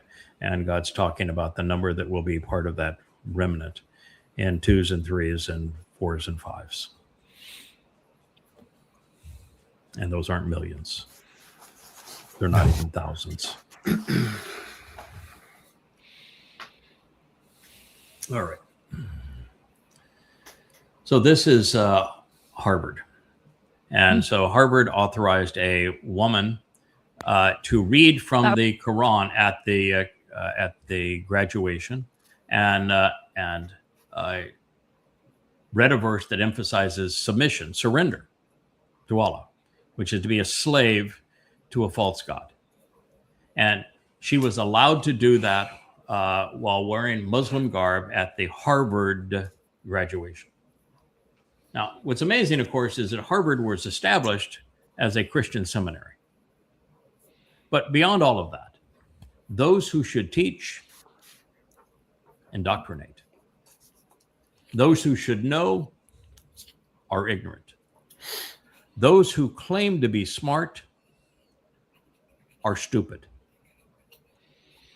To promote Muslims and Islam in a Marxist institution says that the professors and administrators running that institution are brain dead, that they're complete, immoral, ignorant hypocrites. That's the facts. They are undeniable. If you have anything to do with Harvard, I'm telling you that the professors and the administration are ignorant, irrational, and grossly immoral, utter and complete hypocrites. Utterly I know immoral more on this subject than anybody alive. Their top challenge me. top Go issues. go read Goddamn Religion, and then you write me a note. Mm-hmm. Their top issues, women's rights, and yet this is what they're Total okay with. deprivation of women's rights, submission to Allah, and where Allah says women are deficient in intelligence and have no rights, and they allow this piece of shit to go on at Harvard. I mean, we are the enemy. America, you destroyed itself. You completely corrupted an entire generation, maybe two. People can no longer think. You not just lost the moral compass, you trashed it. Oh, Kosher, you're a piece of shit too. And I would love to be able to support you, Kosher, because you try to support Israel. But your brain dead promotion of Netanyahu is moronic. He's not a war hero. He destroyed Israel. He betrayed Israel. Under his tenure, Israel has become the most vulnerable, isolated, and hated country on earth. And you want to praise that man. It is undeniable. Under his tenure, Israel has gone to be the most isolated, vulnerable, and hated nation on earth. And you want to praise the man that made that so. By destroying Gaza, he destroyed Israel. By attacking Iran, not once, but twice, he made certain that Israel has no future. You're just so wrong, Kosher, that it's pathetic. I pity you. yeah, and the fallacy of you either stand with Israel or you stand with terrorism. I don't do either one of those things. You know, I wish Israel I do would stand. shoot. No, I stand with Israel, and because I stand with Israel, I'm opposed to Netanyahu. Because I stand with Israel, I'm opposed to Kosher. Because I stand with Israel, I'm anti-rabbinic. I hate Judaism because I stand with Israel. And because I understand that 99% of terrorism is inspired by Islam, of which I'm the foremost expert on the planet, having written the 5 volumes of Goddamn Religion, I did so to protect Israel. So I don't just stand with Israel. I've risked my life to support Israel. And that is why I am so opposed to you, Kosher, to Benjamin Netanyahu, to the rabbis who are so destructive to the very thing that I've risked my life to save.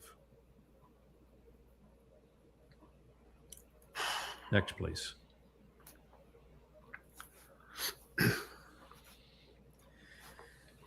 Oh, here is Margaret Thatcher, the great patron of Ronald Reagan, and she is mocking Russia, saying that Russia has the best reserves of natural resources. They've got oil, they've got gold, they've got platinum, they've got uranium. They got it all in terms of natural resources. And we here in the UK, we got shit. We got nothing. which is why the UK became a colonialist power, so they could steal everybody else's resources. And she says, but the thing we've got that they don't have is we have integrity. We are Brits, man. We're the best at giving people opportunity and freedom. No, you were the ultimate colonial power. The only worse colonial power than you were the Muslims. And so what you need there, sweetheart, well, you're dead now, was a mirror. Because what you're doing is you're projecting the disgusting nature of the UK on the Russians, while you're nothing but jealous and greedy of their resources, which is what the UK has always been. Let's go steal what others have. This is not the Iron Lady. This is rubbish. Well, we're having fun with politicians today, aren't we? Yes, indeed. The Brits are the ultimate expansionists. They try to get into everywhere they could. What they did to India to rape their resources, what they did to China to rape their resources, what they did to Africa to rape their resources, what they did in shipping slaves to the New World to rape resources. It's one of the most despicable colonial powers in the history of the world. The only one that's worst is Islam. And well, I would say that the Genghis Khan and the Mongol hordes were pretty damn bad too. So you'd have to throw all three of those in. And of course, the Romans were disgusting at it too. So I guess it is a fight for which is the absolute worst colonial power. Would it be the Imperial Romans, the Roman Catholic Church, the Mongols of Genghis and Kublai Khan and then Tamerlane? Would it be Muhammad and the Muslims during the golden era of Islam, or the UK, and what they did in China and India and in Africa and elsewhere? Well, it's a hell of a contest. Never said, but sun never set on the British Empire. Yeah, you are not the good. You're not on the good side there, Margaret. You're the problem, not the cure.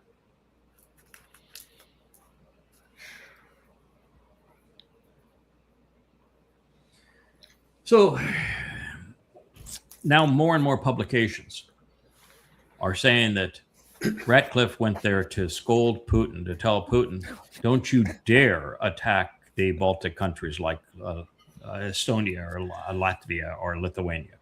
Don't you dare attack them. Just because they're threatening you, you have no right to attack them. You back down. And don't you dare retaliate against the UK for sending those missiles in to destroy your civilian infrastructure and to kill Russians. Don't you dare do those things.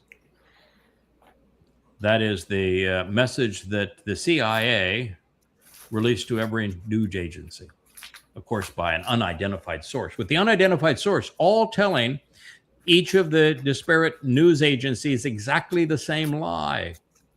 Because that's what the CIA does. It lies. It never tells the truth. Even if the truth would suit their interests, the CIA would lie. So if the CIA sources are saying we went there to protect the Balkan countries, which Trump doesn't give a shit about, or the UK, which he doesn't give a shit about, or somehow Ukrainian sovereignty, which he doesn't give a shit about, and you believe them and you're going to print that in your publication, then you've been played for a fool by the CIA that does that for a living. That's what they do. They lie for a living.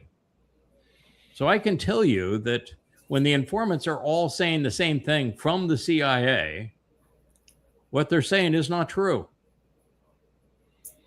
So now that leaves you with, what are they covering up? What they're covering up is weakness. They're not standing for peace. They're not standing to protect anybody. They're covering up abject weakness.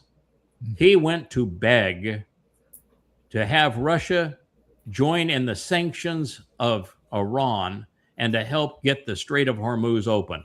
That's what he did. He went in to beg them for that, and Russia said, "Niet. Get the hell out of my country.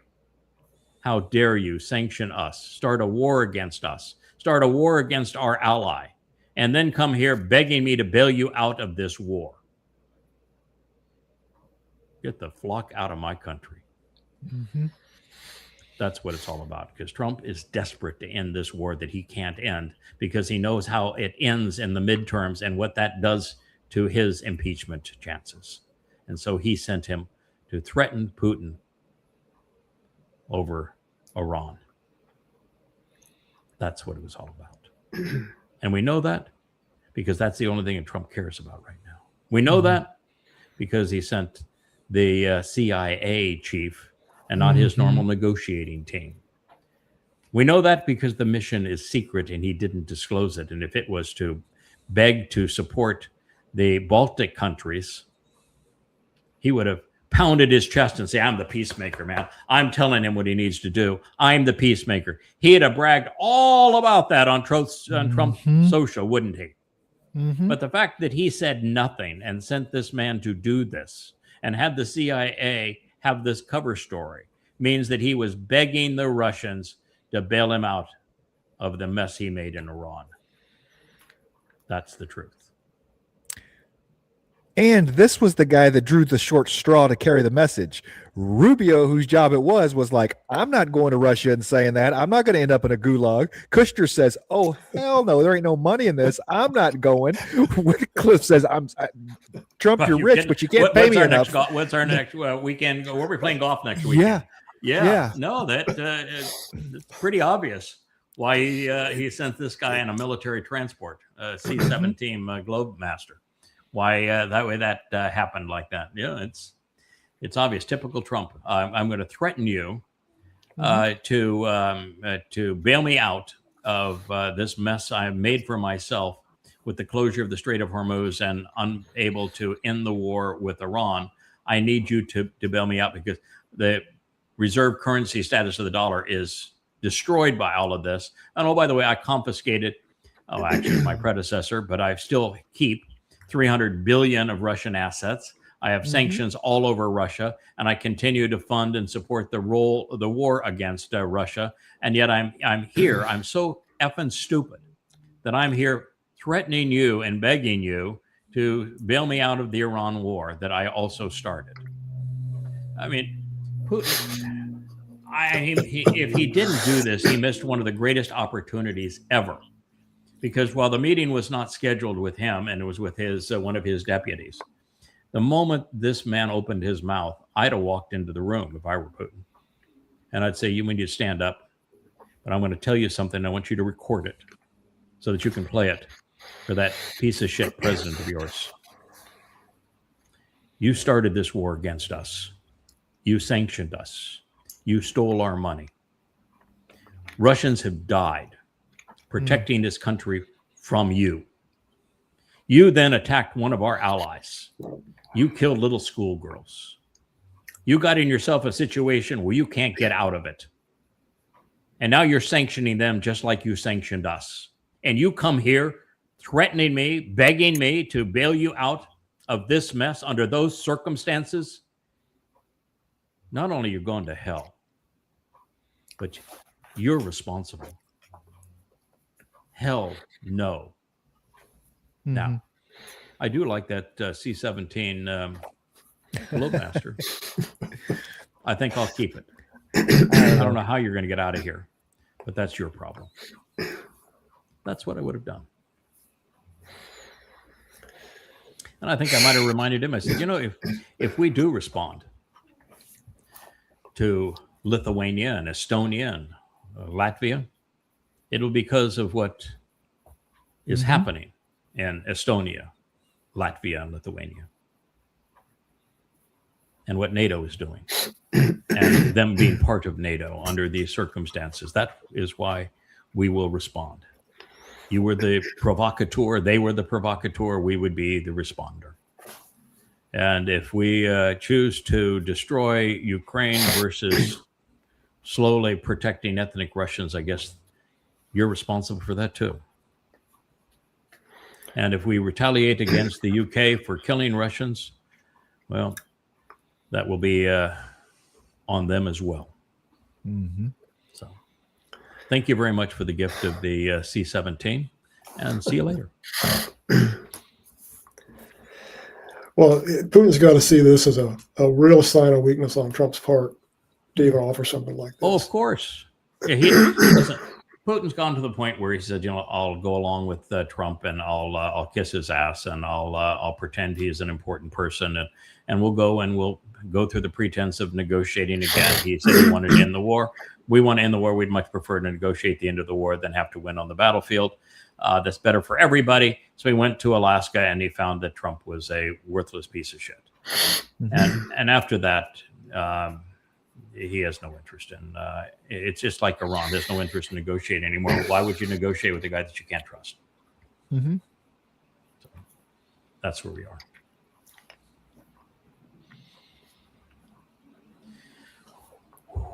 This is really getting nasty. Yeah. So his deal here is to say that he's playing the Zionist thing. You know how anti-Semites say, I'm not anti-Jewish, I'm anti-Zionism. Well, he's playing the same thing on behalf of Islam. So many people say, I'm opposed to Sharia law. We should say no to Sharia law. And what he is saying is to say no to Sharia law is to say no to Islam. An attack on Sharia, since it's the essence of Islam, is an attack on Muslims. And well, I will grant him that to know Islam is to hate Islam. No religion has ever been as deceitful, as destructive, or as deadly. Ever. There have been a lot of really bad religions. Islam is the single most delusional, deceptive, destructive, and deadly in all of human history. Should you want to know why, I would say so unabashedly, so unreservedly. Well, then you go read the 5 volumes of Goddamn Religion, and you'll know some of what I know. It's irrefutable. It's based entirely on the Islamic scriptures. To know Islam, to know Muhammad, to know Allah, to know the Quran, to know the Hadith, to know Sharia, is to hate them.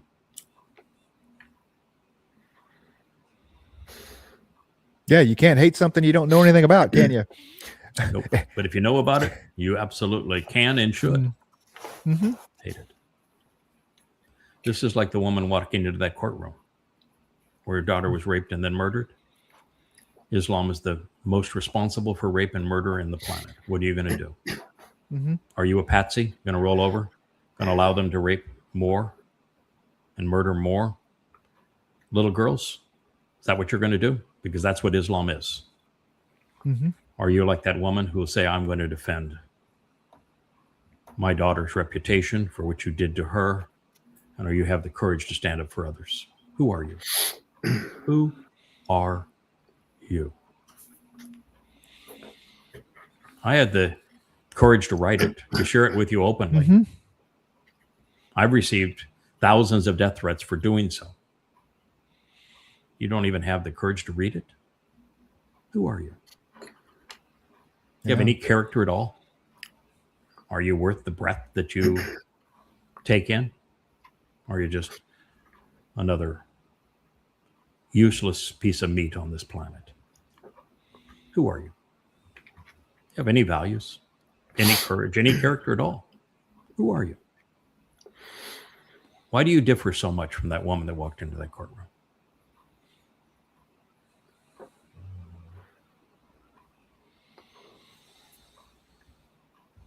Ooh. Ooh. You know who this is? Brzezinski or Soros? I don't. This is Zbigniew Brzezinski. Okay. Oh no, Zbigniew Brzezinski is much worse than Soros. They're not even in the same hemisphere. Zbigniew Brzezinski, chosen by David Rockefeller, one of the most conspiratorial and disgusting people in the history of America. Trilateral Commission. Jimmy Carter's national security advisor. It's Zbigniew Brzezinski who wrote the letter that started the rise in Islamic terrorism. This devil here, deliberately and knowingly, went to Pakistan and assured that Pakistan could complete their nuclear ambitions and that they had the military to impose the military dictatorship over the people by bribing the Pakistanis with U.S. money and with munitions and cover for their nuclear program.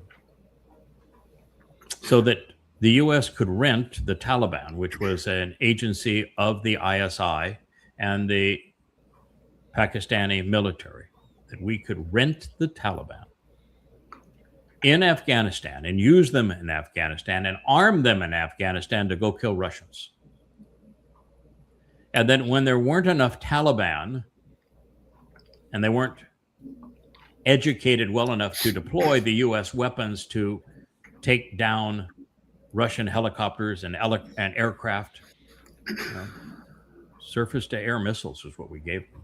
And gave them automatic rifles and machine guns and the like, grenades, mortars. Then it was Zbigniew Brzezinski that went to Osama bin Laden and created the database. Al-Qaeda means the base, the database of more Muslim mujahideen, jihadists, who would be willing to, I hope I can get that to go away here. There we go. I did get it to go away.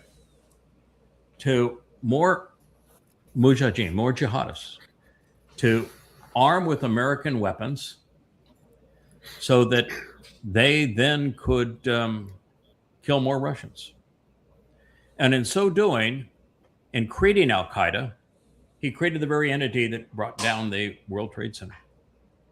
He killed 3,000 Americans with that very notion. And he went on to work in the Bush administration as well. What you're looking at here is the long shadow of evil that has long been the power and influence behind the U.S. government. This is one of the most despicable and evil men who has ever lived, Zbigniew Brzezinski. He is responsible for the downing of the World Trade Center. That's on him entirely. The rise of Islamic terrorism via Al-Qaeda is on him entirely. The control of Afghanistan and the butchering of women due to the rise of the Taliban, that's on him. The blaming of Iraq for harboring Al-Qaeda and having weapons of mass destruction when they had none of it, that's on him. Tens of thousands of American soldiers dead, millions of innocent people in the Middle East dead, the destruction of America's reputation, it's on him. This is what you have sponsored, and you paid for it, America. And he was the plans behind the idiocy of Bush and of the peanut farmer Carter. Likely the one who encouraged Carter to bring back the Ayatollah and oust the Shah. This is the face of evil.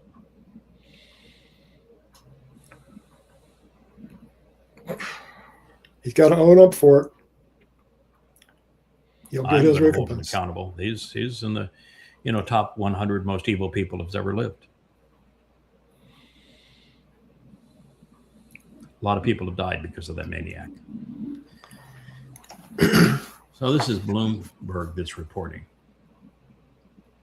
that the U.S. is trying to revive Civil War era court claims so that it can seize ships on the open sea. It's trying to go back to the Civil War, which wasn't, by the way, very civil. 600,000 Americans died in that useless war. And to do so to legitimize being pirates, thieves. No other purpose than being thieves. America doesn't stand for anything but thievery. Great. We went into Venezuela to steal their oil, and now we're stealing their oil. We're going into Iran to steal their oil. to steal their ships, who went into Ukraine to steal Russian resources. The United States is nothing but a thieving nation. We have replaced the UK. The UK wore out and couldn't do it anymore, and so the United States stepped in, and we are the thieves of the world. I think they got something now called the Law of the Sea, a treaty that was, I don't know if it's been ratified. They're trying to get it ratified, years ago, but I think that also says you can't do piracy. But I know this is just crazy. The difference in terms of piracy is really not a fair term because the pirates were democratic. Everybody on those ships was free, regardless of their race or origin or beliefs. And they voted for the captain. They could vote the captain out. They voted for whether or not they would attack. They would vote for how they would distribute the spoils. They got to choose when they wanted to leave. You're on that in the Navy. You have no control over your life. You can't choose to leave.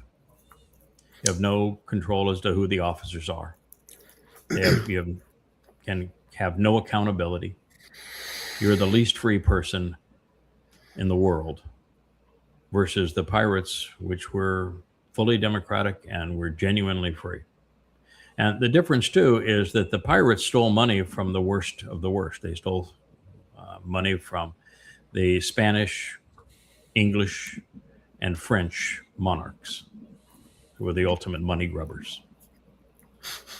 So what they were stealing from, they were people who were thieves anyway. So they were stealing from the thieves in a wholly democratic system in opposition to the monarchies. So to call the U.S. military pirates is a disgrace to pirates.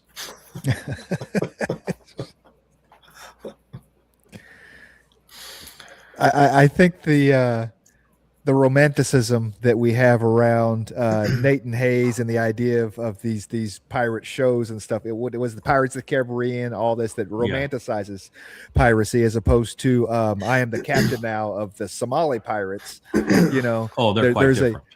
The Somali pirates are religious pirates. They're Muslim pirates. They're thieves because Muhammad wrote in the Quran. Well, he didn't write because he was illiterate, but he said in the Quran, attributing to Allah, that stealing is lawful and good. That's the 8th surah, because the 8th surah justified his thieving raid on his own family at Badr.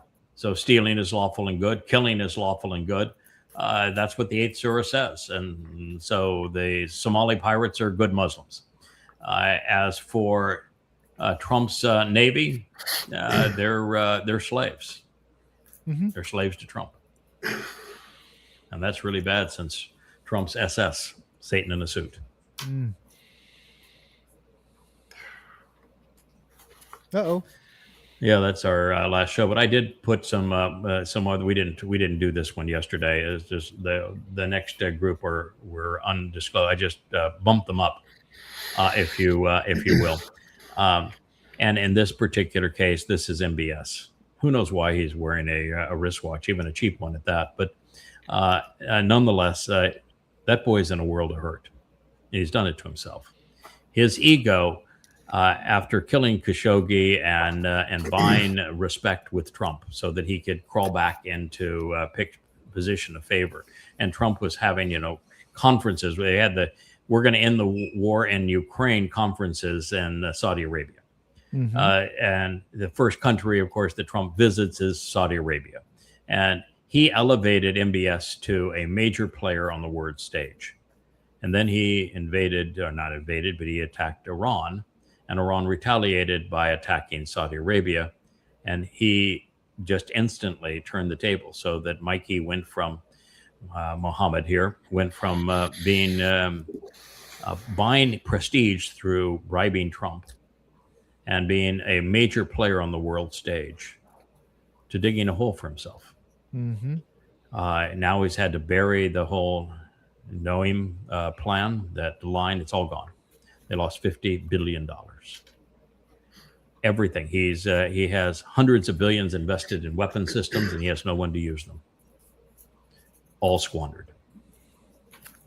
And he's trapped by Iran.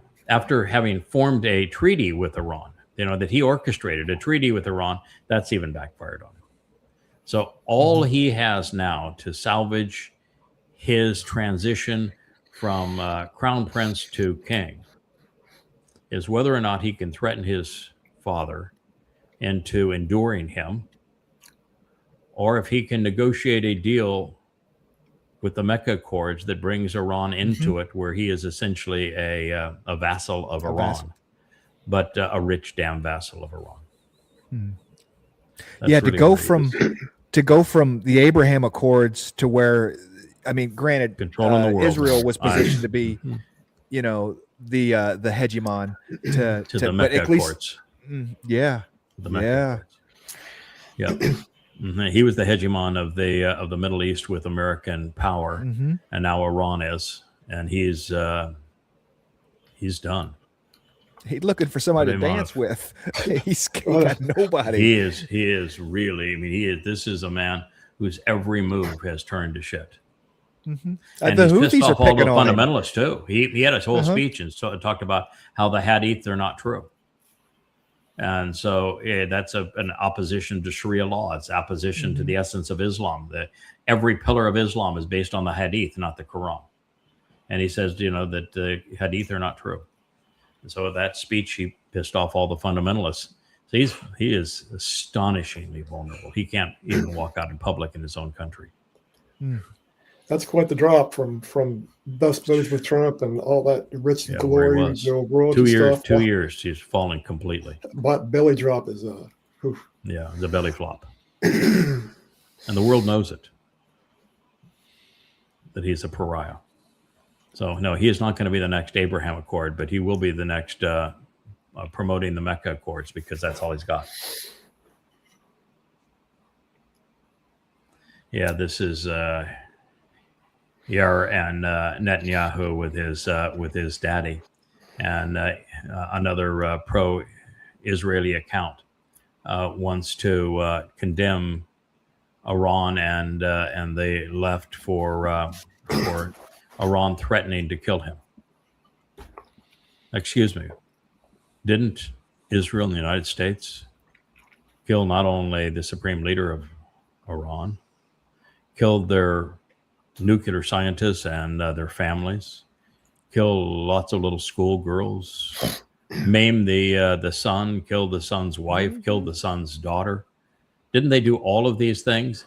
And now you're saying that Iran would be wrong to retaliate in kind? No, Iran would be justified in at least this kid's military age, right? I mean, when they were taking the Ayatollah around, they had the little baby coffin on the end there that was the new guy's daughter, So you need to know, Israel, that you need to wake up. You did this to Iran, and now you want to condemn Iran for retaliating? No, it doesn't work that way. Suck it up, Buttercup. Yes, suck it up. You made this bed. You can't get out of this bed. You made this bed, and this man, smiling, and his piece of shit son are vulnerable because of what they did to make all of Israel vulnerable. They made retaliation certain. You know that Iran, because it is such an oppressive, fundamentalist Islamic nation, and the way they oppress women and all minorities in Iran, and the way they promote Islamic terrorism, had every reason to be the most hated nation on earth. And now they're one of the most beloved. And it's all a transfer of hate from Iran to Israel based upon Netanyahu and his policies. Netanyahu actually upended all of this to make Iran sympathetic. The world at large is rooting for Iran. Mm-hmm. And they're rooting against Israel. And it's the policies of Netanyahu, that smug smile there, that caused that to happen. And yet you have one Israeli podcaster after another that wants to elevate Netanyahu as the solution and as the hero when he's the villain. He isolated, demonized, and has destroyed Israel. And now they're stuck with him. It's pretty hard to replace him because there's no combination of opposition parties that can deal with the 20% of the vote that is the Haredi, the parasites, unless they deal with the 20% that are Muslims. And so the question is, what's more deadly, what's more lethal to Israel's existence? Rom, who actually thinks that Israel has a right to be a state and that Jews have a right to be in that state, that'd be Rom, that's the Muslim party. Or is it the Haredi, who don't think Israel has a right to a state and who are nothing but parasites against Israel? Which of those is more destructive to Israel? Because to defeat Netanyahu, you have to form an alliance now with Rom. And my view would be the Haredi parties are far more lethal to Israel than is Rom.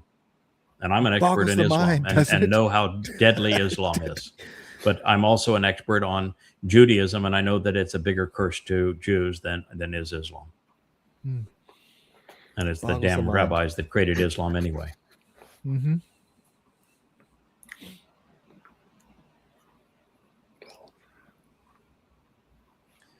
So here we are. We'll see if any of this is true. So the initial unconfirmed reports are that Putin was furious at the CIA dictator's threats, telling Russia to reduce its tensions in Ukraine. And I don't think that was ever discussed. But Putin has every right to be furious. He has been betrayed. Mm-hmm. He has been treated horribly by Europe, NATO, and the United States. And the only thing that's going to dictate how he responds is what he can achieve. Sure, he'd like to, at this point, wipe America out. He'd like to wipe Europe out. He realizes that you can't do business with him. You can't live with him. He knows that. But he also knows that, he's, maybe has the third largest economy. When we look at purchasing power index as opposed to just standard GDP that doesn't care about purchasing power, doesn't equate their currency to what it will actually buy. It's the third largest economy in the world. China's number one, US number two, Russia number three. With that economy under sanctions, and with the ongoing war in Ukraine and with Europe aiding that war, there's only so much he can do at one time. You can proceed to push west to finish off all the protection of the oblasts and go all the way to the Dnieper River. I'm sure he'd like to do that. That's a big effort. And it's going to be shut down in about a month, where he's going to have to wait till next spring to go at that again. I'm sure he'd like to take Odessa, but instead of taking Odessa and risking Russian lives, he's just made Odessa useless, rendered it completely inoperative. I'm sure he'd like to completely destroy all transportation lines through Poland and other Eastern European countries to supply weapons to Ukraine, but he's taken out all their locomotives so that they don't have any rail service anymore. And he's taken out the Danube as a source of transportation, and of course eliminated Odessa and the Black Sea. So he's gone a long way in that regard. I'm sure he would like to eliminate all manufacturing of weapons systems in Kiev area, and he's done a big job in that recently. But he's also suffering blows along with it, and it's a matter of how many of these blows can I suffer before I'm going to have to put Ukraine out of its misery, so they just don't do this anymore. And then if you add that under sanctions and an economy that he has on a war footing, to invading and occupying Lithuania and Latvia, Estonia, that's a big demand on resources. Should happen. He'd be right to make it happen, but it's a big demand on resources. And then you want to add to that making the UK pay for sending missiles into Russia to kill Russians. That's another big bite, because now you're dealing with NATO even more aggressively.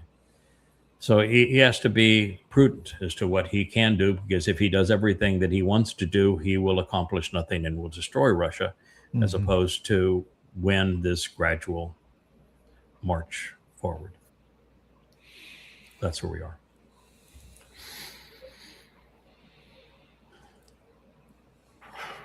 That's a lot to digest. That is a lot to digest, but that's where we are.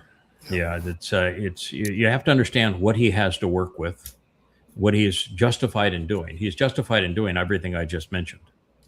In fact, he really should be doing everything that I've just mentioned, and has every legal basis to do so. But he can't do all of those things. It's just like the United States. We too many conflicts.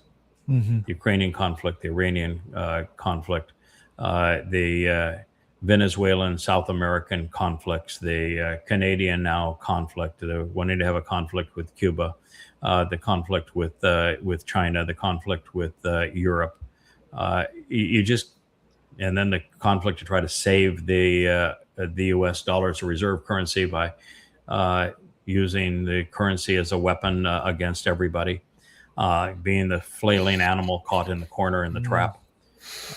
America is way too extended and doesn't have the resources to do any of these things, and is bankrupting the country. So he can't do a Trump, and he's too smart to be a Trump. Now, this is amongst the top 10 most evil people in the world. This is the Grand Mufti of Jerusalem.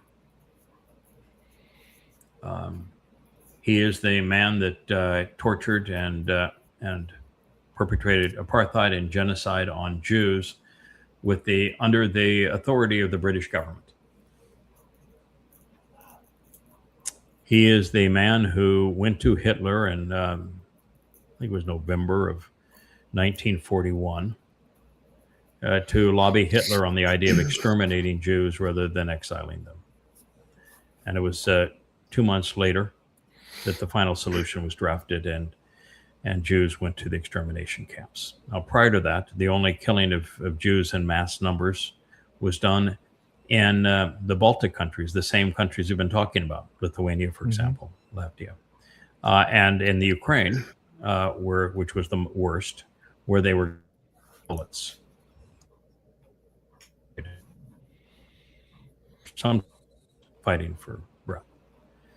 That's the only way that it was handled in those countries that were the most anti-Semitic. But the whole idea we're going to mass exterminate 6 million Jews, that came as a result of this meeting. And then to encourage Hitler to go along with his solution, he promised to have a Muslim group of SS, the only non-Germans that were part of the SS. And so there was a whole Muslim SS brigade. And they were, by the way, active in the Balkans in Croatia, where they partnered with the Roman Catholic Croats to kill other Christians and mostly Jews. So this is the history of the beginning of the merger between Marxism and Muslims. And since that time, Marxists and Muslims have killed 200 million people. This is the very religion that Harvard is partnering with and promoting. This is the very religion that the Democratic Party in America is partnering with and promoting. They're promoting the merger of Muslims and Marxists. And this is what it has cost. This is its history. That is, again, the face of pure evil. Well, you're the guy that gets to deal with all that. So and Bashar, you're almost catching up to us in the family show Menorah episodes. You're going to run up against us here real soon. Yeah, I've still got a ways. I've still got a ways to go, but I will finally make that rendezvous, and I'll jump to where you are on the family hour. The Bashar Herald presentation and Coming Home 4 is profoundly important. You know, that we went into the food discussion and debating Deuteronomy 12 because the nitwits at this of the Mother Goddess cult decided they would hurl that at me as a way to try to discredit me, and they were vicious about it. And so I had to go back there and represent what was in An Introduction to God, Volume 1. And when I did, what I did not know is that the preamble to it was a prophecy condemning them. Right. Exactly what they have done. But every time that we have been brought in to defend something like modesty, for example, the whole discussion on don't be modest is a prophecy condemning them. Their claim that God's a transvestite, a hermaphrodite, the very passages they quote condemn them and contain prophecies that condemn them.